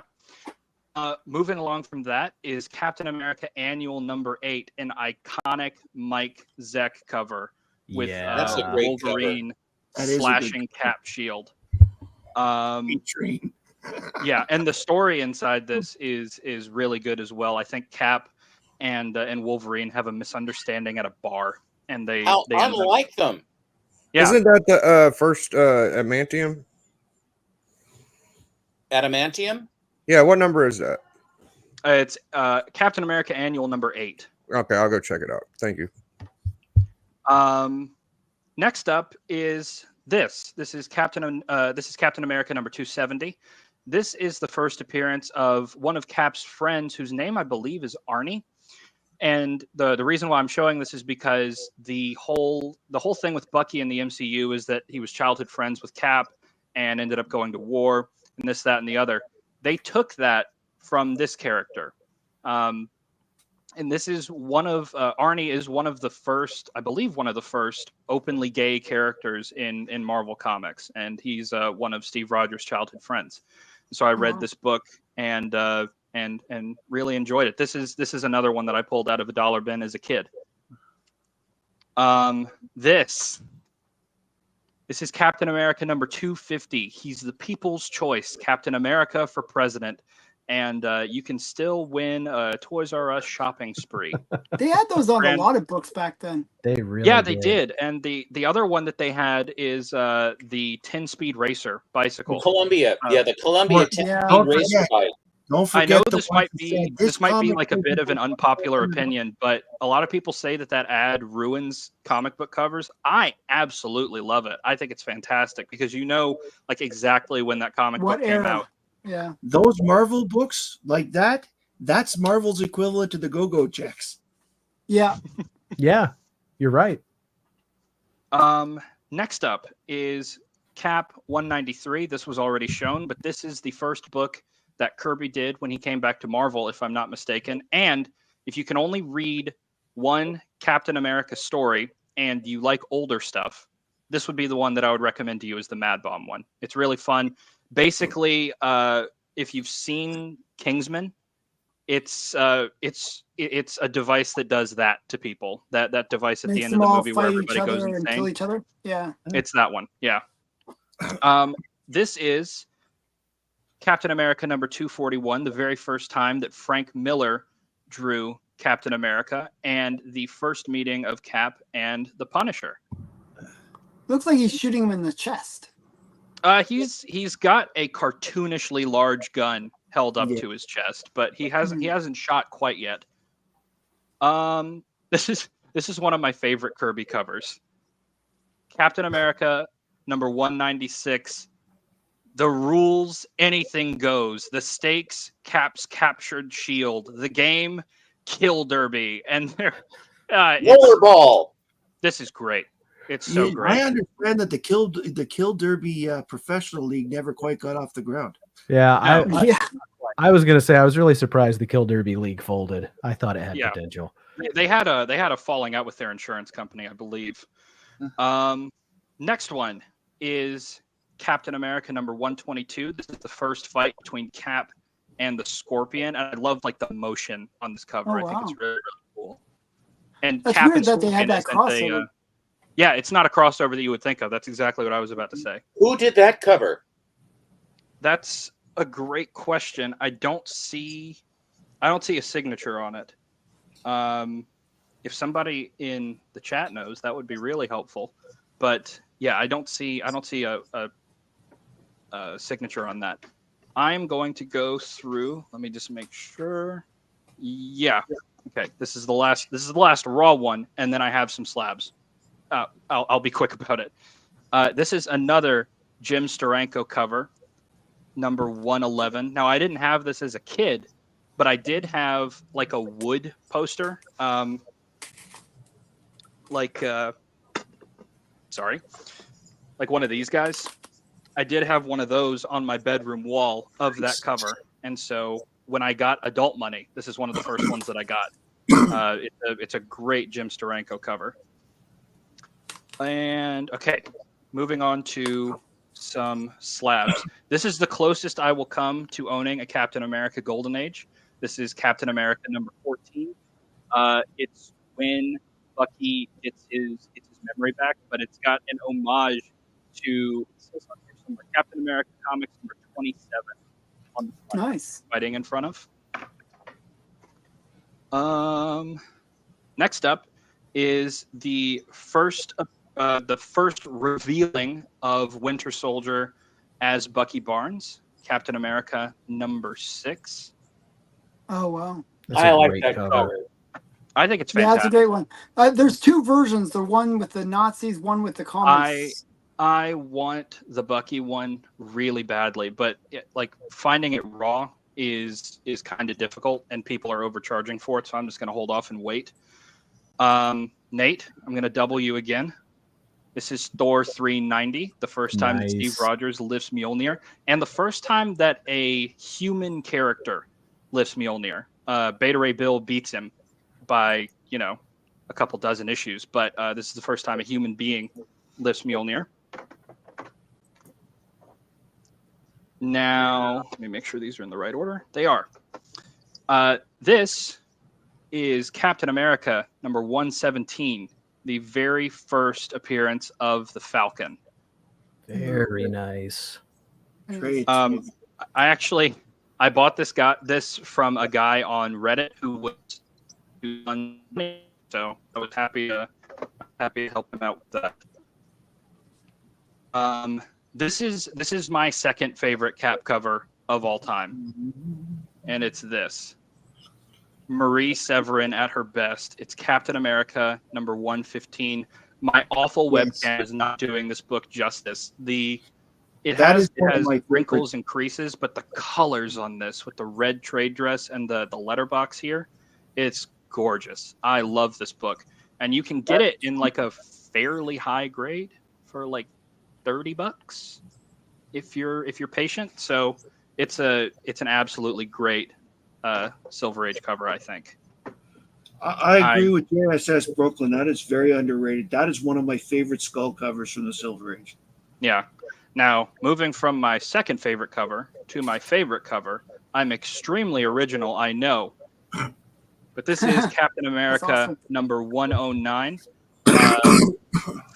Fun fact about this, I had one of these. I got it when I was probably in like early high school, but this part of the cover was cut out, and so I wanted a better copy. And I found this one in my comic shop for like $30. And oh wow! My local comic shop, I should have said. Sorry about the bill. Oh, you did say in my comic shop. I guess so, yeah. But yeah, I came back in 8.5, and the page quality is exceptional white, which is of course what all of you gentlemen are. My buddy Doc, I tried to get on here. He has a 9.8 of that one. Yeah. So is Doc coming or not? No, you sent me that link like 10 minutes into the show. I don't think he's gonna make it. Yeah, I'm sorry. I was like messing up. All right. One more slab, then two more raws, and then one thing that I've got back here, and then I am done. This is Captain America number 100, and I've got it in a 5.0. I've told this story before, but it bears repeating. My ex-girlfriend got this book for me, and I liked it so much that I married her. We were in high school, or she says we were in college. I say high school, so we're going to compromise and say that we were in college because I know what's good for me. But we were walking through a Second and Charles. I pointed this out, and this was before I was buying like big keys. I was still dollar bin diving, half price key, box diving, and she bought this for me and didn't tell me about it until we got into the car and were like 30 minutes down the road. So I couldn't make her go give it back. But this is one of the top 3 cherished books in my collection. Very good. So yeah, I really, really love that. I love that story. Yeah, I remembered to call her my ex-girlfriend this time. I'm more happy about that. Let's see here. Wow. This Alan and I have to be careful if our collections get too much bigger. I think we're looking at ex-wives. Ex-wives, yeah. For a long period of time, this was the oldest book that I owned, and it's Avengers number 56. I bought this when I was 11, and it's Very beat nice. to absolute hell.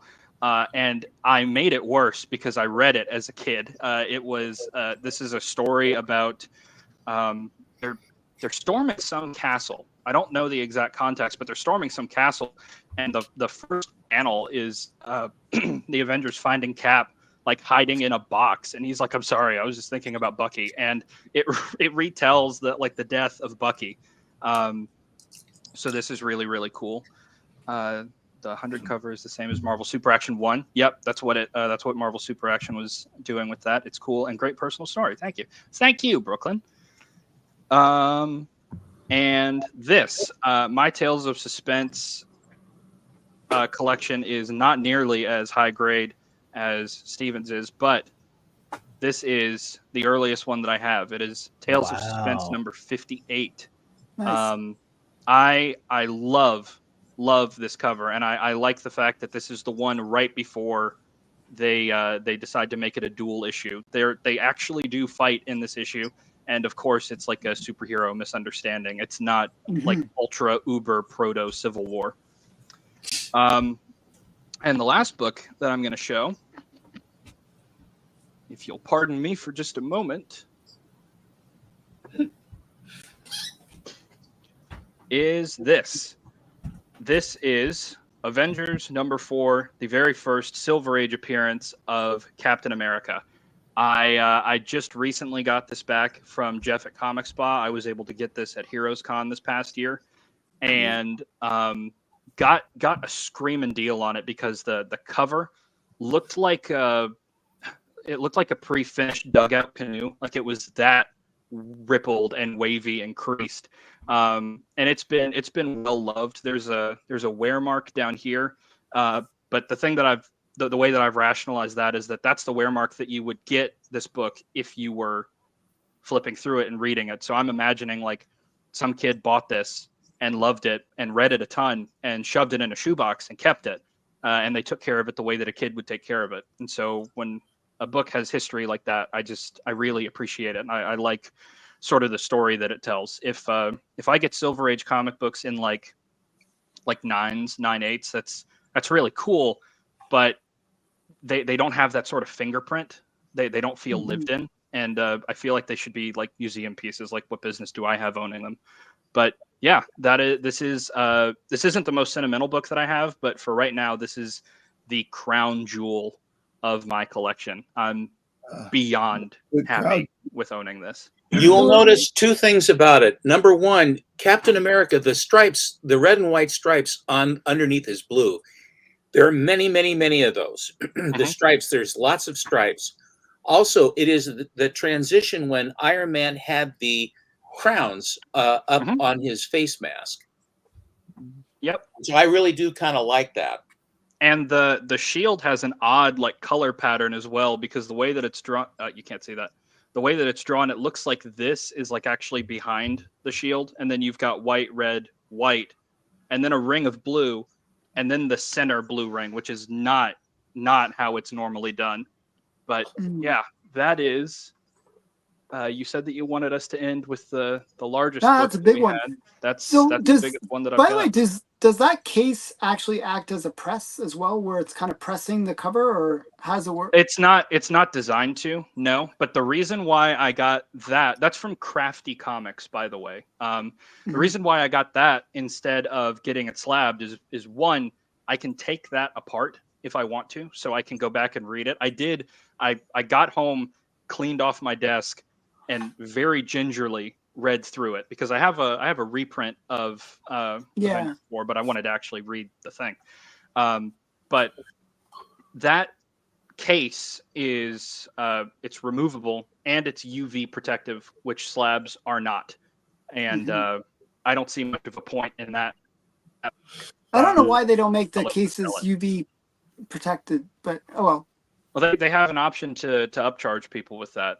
So I don't know why they haven't done that yet either. Yeah, it seems like something that makes sense to do, right? Yeah. Okay, so Biggie, did you have some more caps to show? No, I was just kind of rifling through my stuff. I showed everything I had. Okay, so I'm gonna let Steven, you're gonna be the grand finale. Oh, thank you. I have to say, right here, I have to say, I've really enjoyed having you guys show your books. I really have enjoyed it. I love the history that you have with them, and the history part of it, the personal history of it, and enjoying the books, the times in which you have them, and things like that. I'm all about that, because I remember as a kid when I would be reading them. Sunshine Superman is on the radio.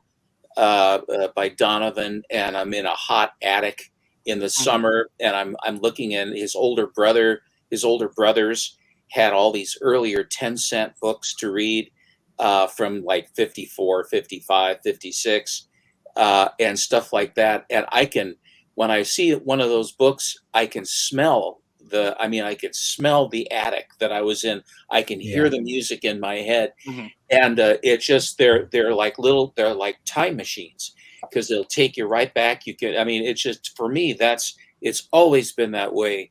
I can remember so many different things when I look at a given book. So when I became an advisor to the Price Guide, I would episodically get telephone calls from people here in Portland, and they said, "Are you the Steve Gentner that is in the Overstreet Price Guide?" And I always think to myself, how many Steve Gentners can there be?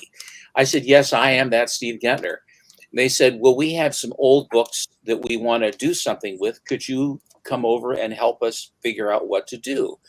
And I said, "Fine." I helped establish a value, and I would take my Price Guide over, because at the time there was no internet. It was just like these were old books that they were going to sell.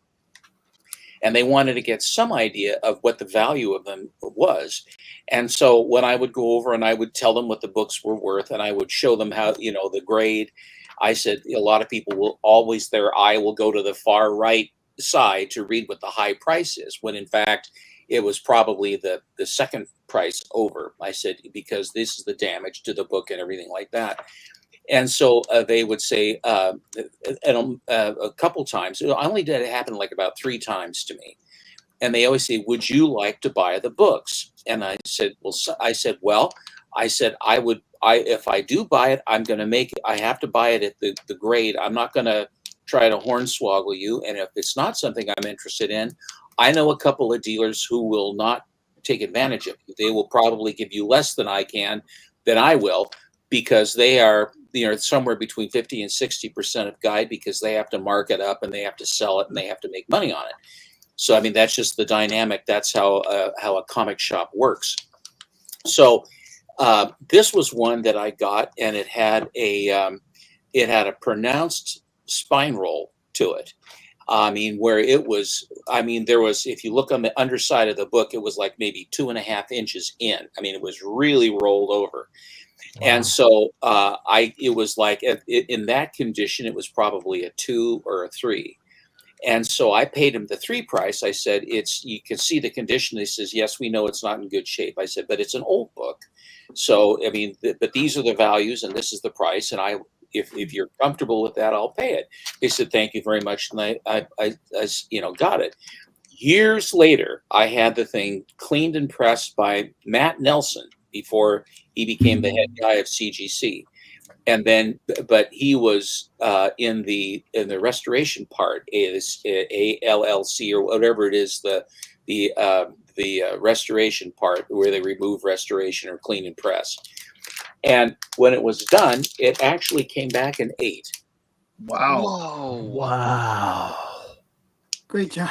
And one of the things about the book that I noticed was that, and I think I pointed out to them, I said, the nice thing about this, even though this has a spine roll, in other words, whoever had it rolled it back, they were very careful because they did not color break on the spine. And these books are very, very durable. The quality of the paper that they had back then, and this is from June of 1942. And so, and this is an Al Avison cover. And it has the Nazi robots, and it's got this filed teeth and what have you. Timely robots. This is the earliest. This is the earliest one that I have of Captain America. It's issue number 15. The early Captain Americas are actually horror comics, because the villains and a lot of the Nazis and everything are basically portrayed like monsters. And he's got robots. He's got a brazier. They always have the brazier that they're going to brand. He's got a swastika branding iron that he's going to brand this Betty Ross or whoever it is that Captain America was always hooked up with. You'll notice the number of stripes on his uniform. And also there you can see the colors on his shield as well, with a blue outer ring that was a little bit different than the Silver Age. So that's the first one. And on the back, of course. Oh my God! And on the back we have this the Defender, and then of course the Red Ryder BB gun. This one I got not all that long ago, but it was not very. It hadn't really changed. And the price was not horrific, and I couldn't. I bought it right away because I really liked it, the cover. But inside this cover, inside this book, is a story, and I posted it on my Instagram, this book I posted. The inside story is where the devil is in the process, the war is going on. This is December of 1942. So the year is a year, the war for us is a year in. It's a lot longer in Europe because it was earlier. But the war is going on, and because men were fighting one another, the devil felt that it was his time to come back on Earth. And basically, because everything was in such turmoil, that it was his time to come and exert and take over. But whatever the rules of the game were, that he had to confront the greatest hero America had, or greatest hero that there was, to defeat them. And then he could come in. I don't know what the drill was, but those were the parameters of the story. And so Captain America is doing something else, and then all of a sudden is drawn into this situation, and he has to fight the devil. So he basically takes on the devil and defeats him. And it's a great, great story. And I think I printed almost the whole story in my post. But this is the book where it is. There's and Captain America shared the title of the 68 pages with the Human Torch and others. And this says here, Captain America battles Satan himself, Human Torch backup story, Creeper and President Franklin Roosevelt. Franklin Roosevelt appears in the book. I am gently, yet persistently, shitting my pants. I think Very an nice FDR, book. Well, I'll take that as a compliment. You better. FDR just came in for a light, didn't he? This one I just got of late. This is an Alex Schomburg cover, and it's issue number 28. He had issue number 2, I believe, was the first one he did for Cap, and then he disappeared for a while doing other stuff for Timely, and then he came back in issue number 26 which is the one where he's under the SS Columbia and he's brawling with Nazi divers or whatever. This is issue number 28, and it has again has a Human Torch backup cover. But this is an interesting cover. Here is Bucky is about to have 5,000 pounds of spikes drilled right through him. I love those torture covers. They're awesome. And Cap is coming in to rescue him. And I believe it was, I think it was Doc that said to me, he says, I see that cover and I think that the guy that's there that is behind the bureau with the swastika was the Red Skull, but they colored his face. Yeah, they colored the skull the wrong color. That's a possibility. His skull is purple. Yeah. And it was supposed to be red. Otherwise, why would they have a skull guy with Captain America? Well, clearly Cap just got done choking him. And you'll notice up above, you can see the guy throwing the red tip spears. And it's the typical Schomburg. Every corner's got something, and the device that is being used to basically, it puts 5,000 pounds pressure so that we don't have any doubt. He always puts it in English. So in Germany, when they're going to do this, instead of in German, they always would put stuff in English so you know what was exactly going to happen. But this is a pretty darn, it's an amazing cover. Yeah. I think that's why. I think that's the machine called to stop him from poking. I think that's why I like Captain America so much. In my opinion, the Cap Timelies are the pinnacle, best top shelf comics there are. Thank you.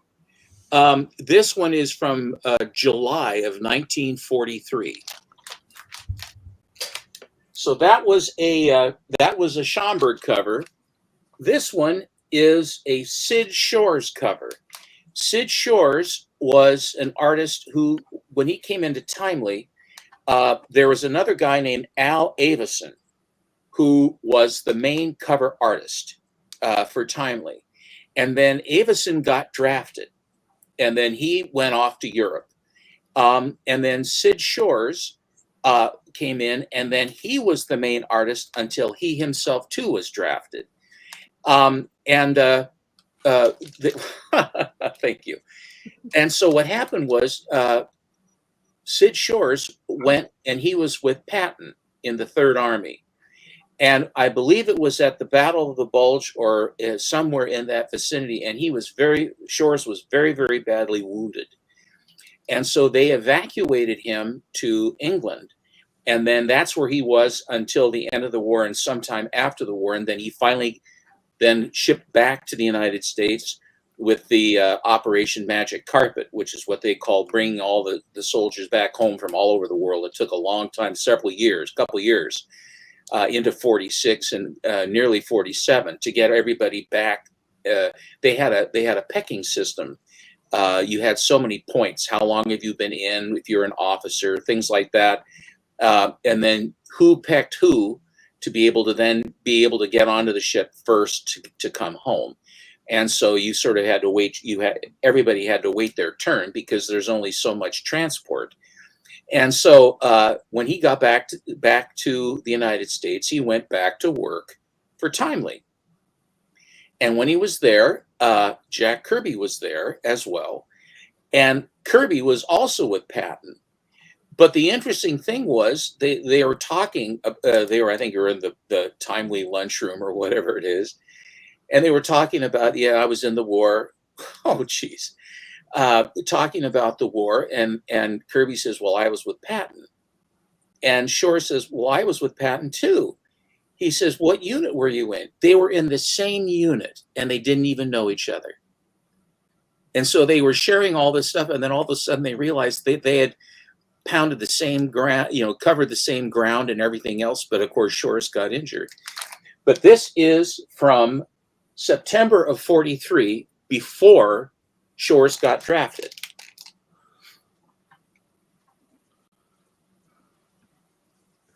Bucky is always tied up. He is the Tonto to Captain America's Lone Ranger. Tonto, you go to town. Yes, I was- Kimos. I Yes, was thinking- The Kimos. sidekick is always the one that's in trouble and needing to be Well, rescued. unless you're in Wonder Woman, in which case it's always Wonder Woman that's tied. She likes the bondage. So there's that one. This one I had a copy of this earlier when I first started, when I traded my collection away in '88. The guy that I traded to was an advanced dealer of Golden Age comics, and he had a lot of Timelies and he had a lot of Schomburg covers, and that's where I got a bunch of them. And I got them so readily and so favorably that I was able to sell quite a few of them for a bunch of money. I mean, I made a lot of money. But the problem was when I tried to replace them, I couldn't replace them in the grade for the money that I had sold it for, even though I made good money. People just didn't want to sell them. So I stopped selling. But one of the books that I sold, I regret, it's one of my main regrets as far as selling, that I shouldn't have sold. Years later, this was about 3 or 4 years ago, there's a guy named Jamie Graham who runs a company, a very, very successful comic company called Graham Cracker Graham Cracker Comics. And he actually, I think he's in San Diego right now. And so this was his copy. Had been his copy for a long time. He got in a whole collection of Captain America Golden Age, and the copies were in nicer condition. And so he then sold.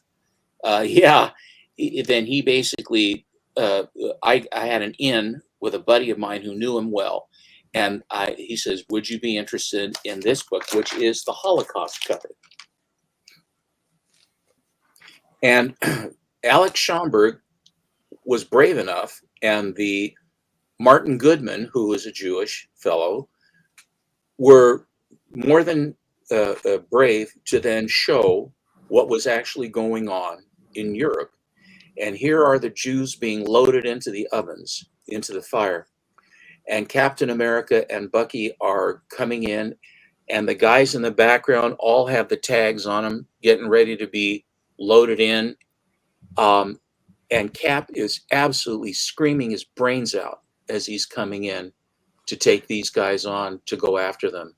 I believe that book is the second most valuable of the timely Captain Americas. Isn't it? Like after Cap 1 and then probably that one. No, number 3. Number 3. Oh, first Stan Lee or something? Yeah, I believe so. But that one's like top 5. That's a big book. Big book. This to be able to find a copy of this book, this actually presents nicer, but inside there is some brittleness, and so if there's even a little bit of brittleness in the pages on the inside, then they slap the brittle pages on you, and then the price is commensurately lower. But it presents like a 5. The color strike is very nice. This book does tend to be somewhat faded. But this book is near the end of the war. This is in April of not near the end. It's the war is still going on. April of 1945. Holocaust cover, and it's a Schomburg cover yet again. The story of this, the thing about this book, back in the day, when you would buy these, you would get these lists in the mail, printed, of various books for sale. And for example, with Captain America, they would have issues 10 through 20, so much money, 30 through 40, so much money, 40 through 50, so much money. So this one was not distinguished as the Holocaust cover, because the next couple are like bank vaults or things like they're fighting criminals. They're not fighting Nazis. And yet this cover, which is absolutely the most striking. There are other Captain Americas that may be bigger, but this is by far the most heinous propaganda cover. And it's not even propaganda. It's basically showing the world in a comic book exactly what was going on with a superhero trying to save the Jews from going into the ovens. So it's really something. It's a very, very difficult book to get, and not an inexpensive book to find. So there's a certain level of commitment that one has to make to go after a book like this. But it's the one that if you're a World War II Captain America collector, this is one of the grails you really want to go for. And on the back, It's again Baby Ruth. They a lot of times that they have Baby Ruth, and what they would always talk about is that they would make cookies with Baby Ruths, that they would so that they would find another use why they want to go ahead and buy Baby Ruths. So there's that, and the last one I have is the rarest one I have for Captain America. In 1944, this is a timely comic again, and what it is, in Canada, when Canada was having problems, we were having the problems with printing books and going back and forth across the border. The Canadians didn't want it, and the Americans were saving paper and whatever was going on. But for some reason, Timely produced a book in Canada. And what they did was they made an annual, which is 2 comics together, and they are black and white on the inside. The interior of this is a black and white book, and it reprints Marvel Mystery number 33 and Captain America number 18, and they were printed in black and white. They weren't even remainders, which is a lot of times they would do that if you had a book that didn't sell and went back from the newsstand. They would tear the covers off, and then they would bind them together and put another cover on them and sell them again, because waste not, want not, and they did that. But this is not the case with this one. This one actually was printed in black and white, and this is the Captain America Annual. Nice. And it is like an 8 in the Gerber for a scarcity, 10 being the most rare. It is an incredibly rare book, and even though when I got this, the fellow that I had traded my collection away to, he had gotten in a collection, and he said, Steve, I just got some books in. Do you want to come up and take a look? And so I said, okay. He was up in the state of Washington. So I drove up, and he said, I'm trying to go through this stuff. I got a couple of paper bags full of books in the kitchen. Would you grab one of them and go through and help me sort them? I said, sure. So I'm going through. I look halfway down through the bag, and there is this book that is sticking out all the edges. Mm-hmm. And it was a lot of Fawcett books. It was Captain Marvel, it was Whiz Comics, and things like that.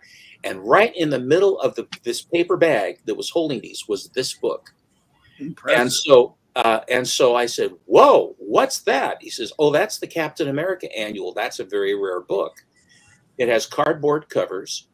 And it had, at the time, it's a very expensive book. At the time, I think I paid $2,000 for it. Even then, this was way back when. But the long and the short of it was, I sent the thing in finally to be slabbed, and it had color touch on it.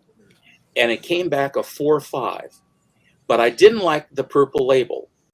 And so I said, I was wondering, and I talked to Matt Nelson, and he was on the restoration side still. I said, Matt, I have a Cap Annual. I'd like to see if you could deal with this. He says, I'll do my best.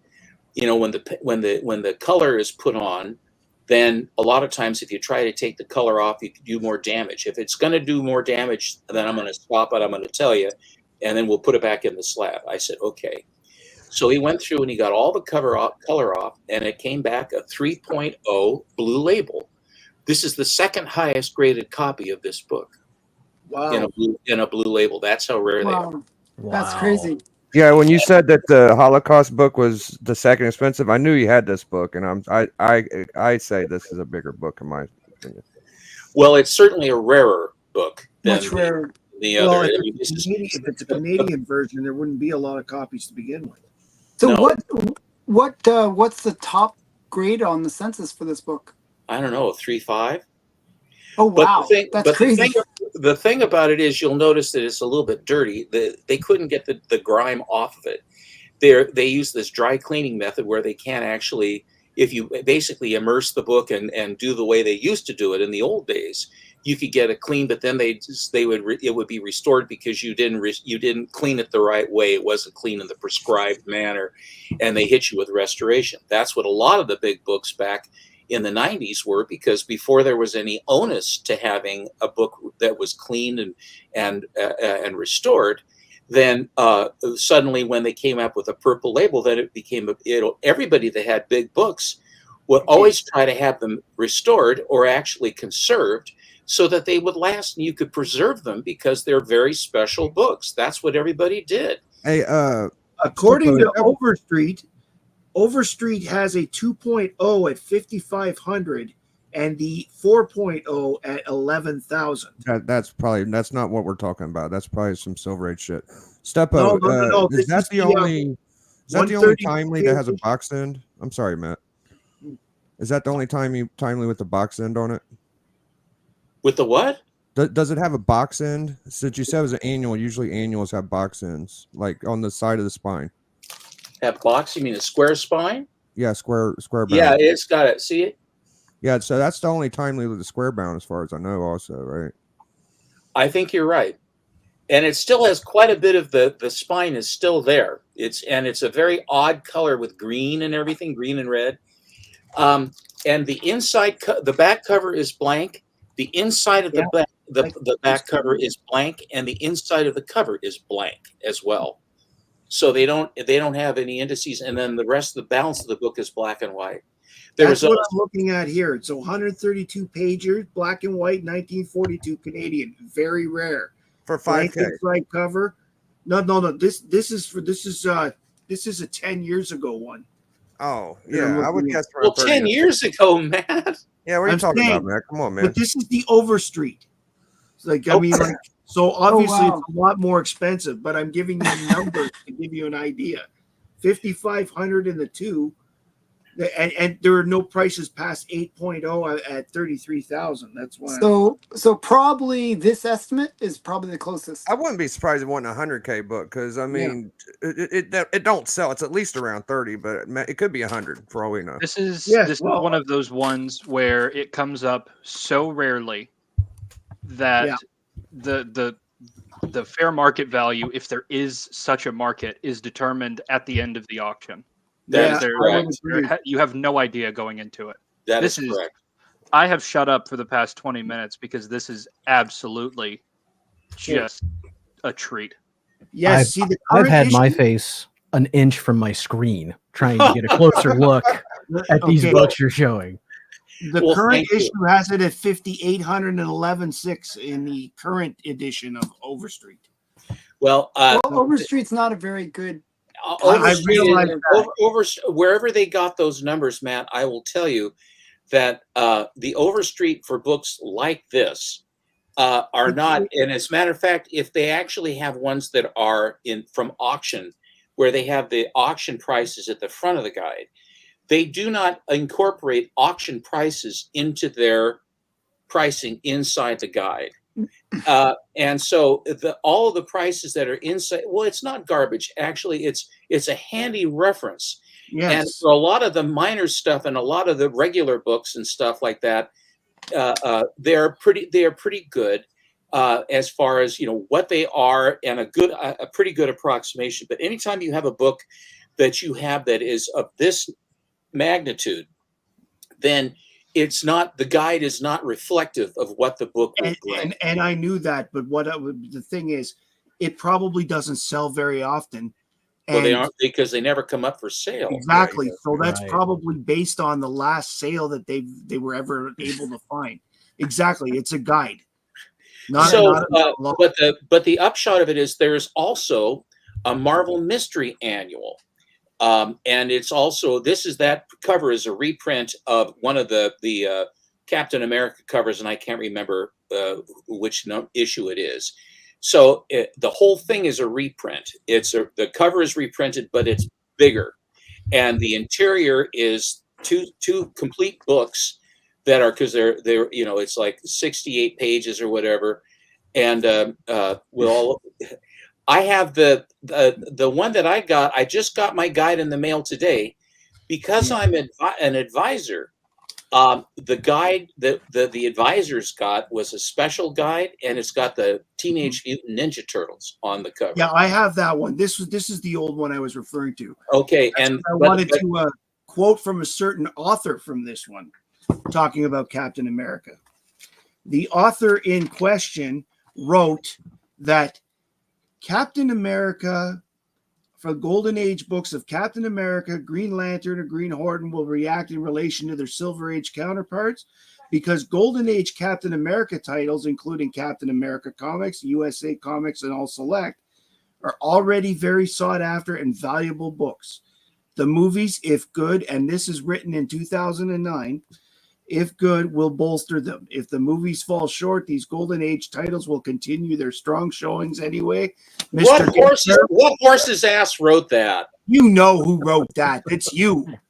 This is the 2010 price guide with Captain America on it, and that's why I'd like to say one more cool thing about that book.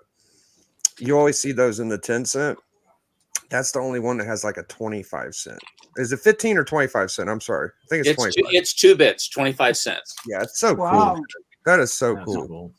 The only other book that was 25 cents that I can think of on the top of my head is New York World's Fair Comics of 1939. Mm-hmm. And that was 25 cents. They couldn't sell it. And so what they ended up doing is what they provided, that if you sent in 25 cents to buy the Fair 39, they would include a copy of Superman #1 along with it for your quarter. And they would only charge you 15 cents for the Fair 39. And they had enough left over from the fair that at some point they'd shifted to Superman Comics #2. So you get Fair 39 and they would put a sticker on the Fair 39 that says 15 cents because it was printed as a 25-cent book. So it's very interesting. And there have been a couple of times where the guys actually have the mailers where they have both the books that were in the original mailer that was sent. And I've only seen that a one time at an auction. And both of the books were not in particularly, they were like VG less than VG, but the history on those, and I was very tempted to try to buy, but I quickly changed my mind because the price for the two of them just went phew. It went went to the moon. But I changed when I figured out that Fair 39 was the first Sandman. The value of the Fair 39 book went way up because prior to that, Adventure Comics 40 was thought to have been the first appearance of the Sandman, and it has the Sandman cover. And when I went back in 1995, because I proved that before 95, they said, Steve, we want you to come back. We want you. There was a 5-0. That's amazing. We want you to come back and become an advisor to the guide. And weren't they surprised when I showed up? They said, "Oh, Steve," and I said, "Yeah, you invited me, right?" "Oh, yes, of course. Come in." And so I became an immortal at the same time. Harley Yee and Bedrock City Comics and a bunch of Dan Greenalch and a bunch of Stephen Fischler of Metropolis. We all became immortals at the same time. But but during the process of that, I had the opportunity because Craig Flessel was the one who drew the cover to Adventure Comics #40 because the guy who created the Sandman's name was Bert Christman. And Bert Christman in 39 basically became an aviation cadet with the Navy. And then he ended up going on to one of the carriers, and he was a pilot he was a Navy pilot. But then what happened was when Claire Chenault put together the Flying Tigers, the American volunteer group, he said, they came onto the ship. They said, we're getting guys to volunteer to come and fight for the Chinese against the Japanese. And Bert Christman said, okay, I'll go. And so he went, and then he was a Flying Tiger until he got his P-40 got shot and he had to bail out. The plane went down. And as he was drifting to the ground with his parachute, the Japanese pilot looped back around and machine gunned him to death as he was coming down in his parachute. And he hit the ground dead as a mackerel. And that's what happened to Bert Christman, who invented the Sandman. Wow. So Craig Flessel was the one who then picked up the mantle and drew the Sandman very beautifully, very ably. And when I went back, and the reason, long story short, when I went, Mr. Jeppy, who bought Overstreet, took us down to New York City. He chartered a bus. He took us out to dinner at a fancy place. Very nice. Everything covered, everything. Liquor, I mean, steaks, whatever you wanted. He said, it's all on me.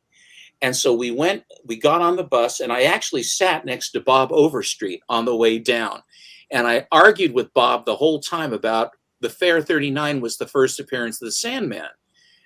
I've already told this story. I'm not going to tell it again. But anyway, when I got down to the Sotheby's auction, which I thought it would be like chandeliers and all this fancy, and it was the shag carpeting and a low ceiling on a 2-story walk-up in downtown New York. It was really underwhelming. And all the books were laid out in boxes, and there was no one really watching. So people were, fortunately, it was a lot of collectors, and they were very careful. But people were just riffling through the books like nothing. But who was there was Craig Flessel, Mr. Craig Flessel and his wife, Martin Nodell, who drew the Green Lantern, and his wife, and Carmen Infantino. And so I got to meet all of them. And Carmen Infantino was my absolute favorite because I loved The Flash. And I said, Mr. Infantino, it's wonderful. The Flash is wonderful. I was a total fanboy. But I couldn't help it because The Flash, just like Hagen, just like when you have the book that you really rang your bell, Flash did the same thing for me in 1962 and 1963 and what have you. And I loved it because it's a very personal thing that you have with a book that is between you and the artist and the writer. And it's very personal, and it's just one-on-one to you and back and forth.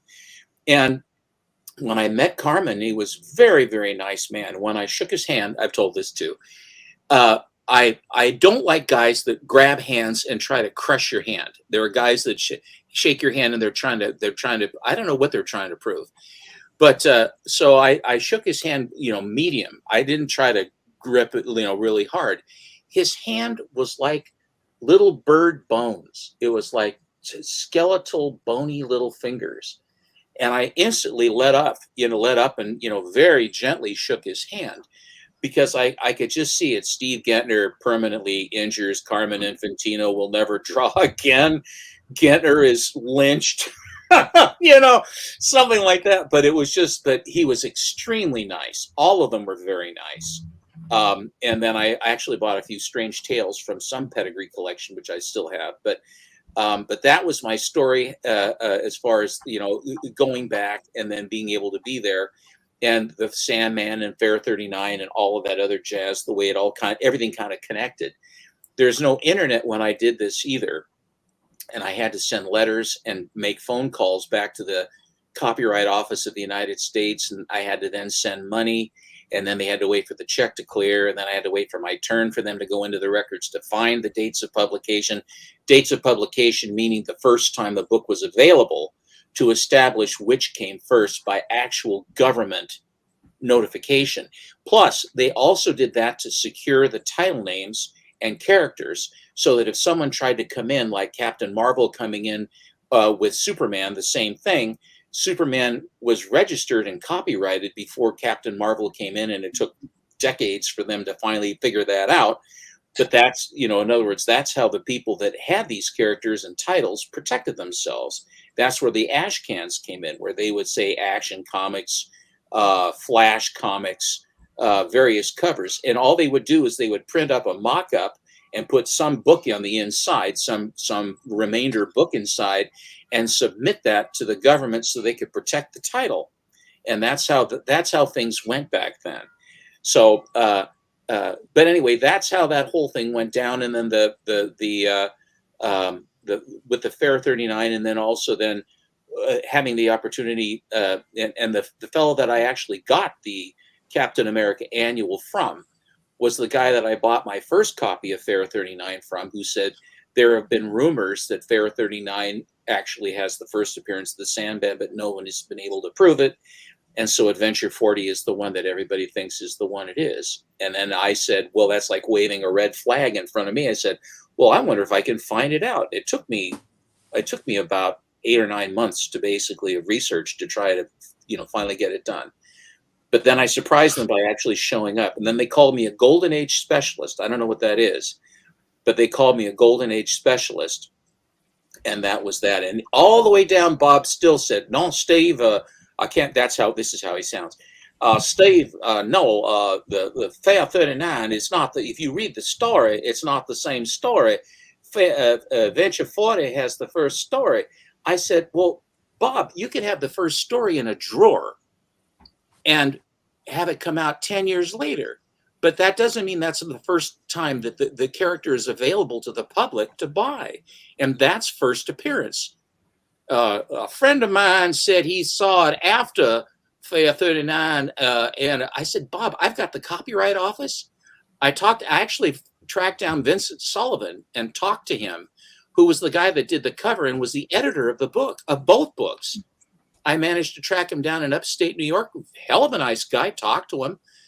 And he said, no, Fair 39 was the first use of the Sandman, and it was a Bert Christman story. So all this is, well, Steve, my friend sort of remembers, you're going to use that against me? And if you look in the guide, it's the only one that says Fair 39, first published appearance, and Adventure 40 says first drawn story. Yeah, I checked that. That still says that in this year's guide. So anyway, but they do say that it's, and the thing that got me, and then I'm off, and then I'm done. The thing about that got me, I was so excited because I didn't do it for accolade. I just wanted to clarify and say, I love the Sandman. What was the first appearance? And then if I can find it out, if I can make the guide correct and have it be accurate, that was all I was looking for. That's the only accolade I want.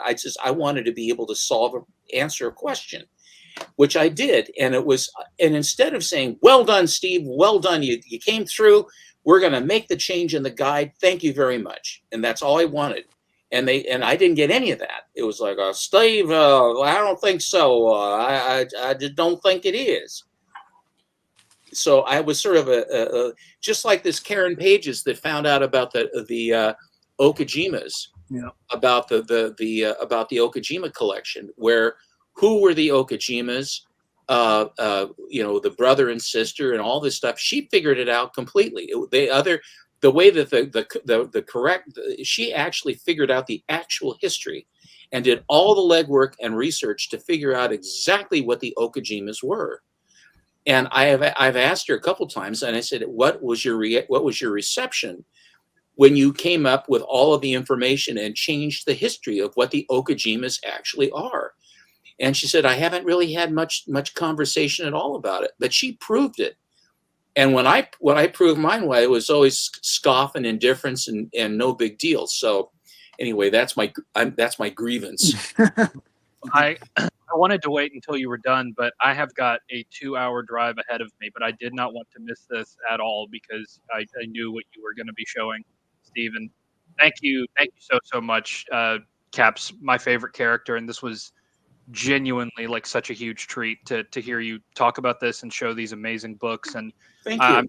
I'm so appreciative that that I had the opportunity to be on and witness this firsthand. But the pleasure's all mine. I really appreciate you guys. I'm sorry I got a little long-winded. I apologize. Okay. No. I actually have to wrap up just too. the situation. If I weren't driving, I could sit and listen to you talk about your experiences for hours and hours and hours. It's the baritone voice. Had a hell of an experience. But thank you very much. I just had to say thank you so much. My And pleasure. Thanks. Actually, I'm just going to wrap it up. So just wait. So everyone, thanks for coming. And Matt, how close are you to 222? I'm 59 to go. 59 to go. So anyone that's watching, we got 28 people watching. I'll go over and subscribe to Matt, and he's going to wrap up a contest soon. So yeah. Give Matt a sub. And if you haven't subbed up Lettuce Comics and Hall, go sub them and sub Biggie and go follow Collecto6 on Instagram. No. And then I only need like 8 or 9 more subs myself, and I'll be at the 4,000 mark where I'll be offering some prizes. And I'll meet you halfway. We'll get 4 subs. Awesome. And Come on, 7. Yeah, it's like, Okay, so yeah, thanks everyone for coming and watching. Thank you, gentlemen. Thank you very much. Staying Thank with you. us for Thank like you, almost chat. 2.5 Thank hours. you for So having. I learned Nice so meeting you. much more tonight than than I ever knew about Captain America. Like Yeah, you guys agreed. have all taught me this stuff. Thank you. Thank you. hey, Thank Good you, night, bye, everybody. everyone. very much. Oh, I'm going to freeze frame this time.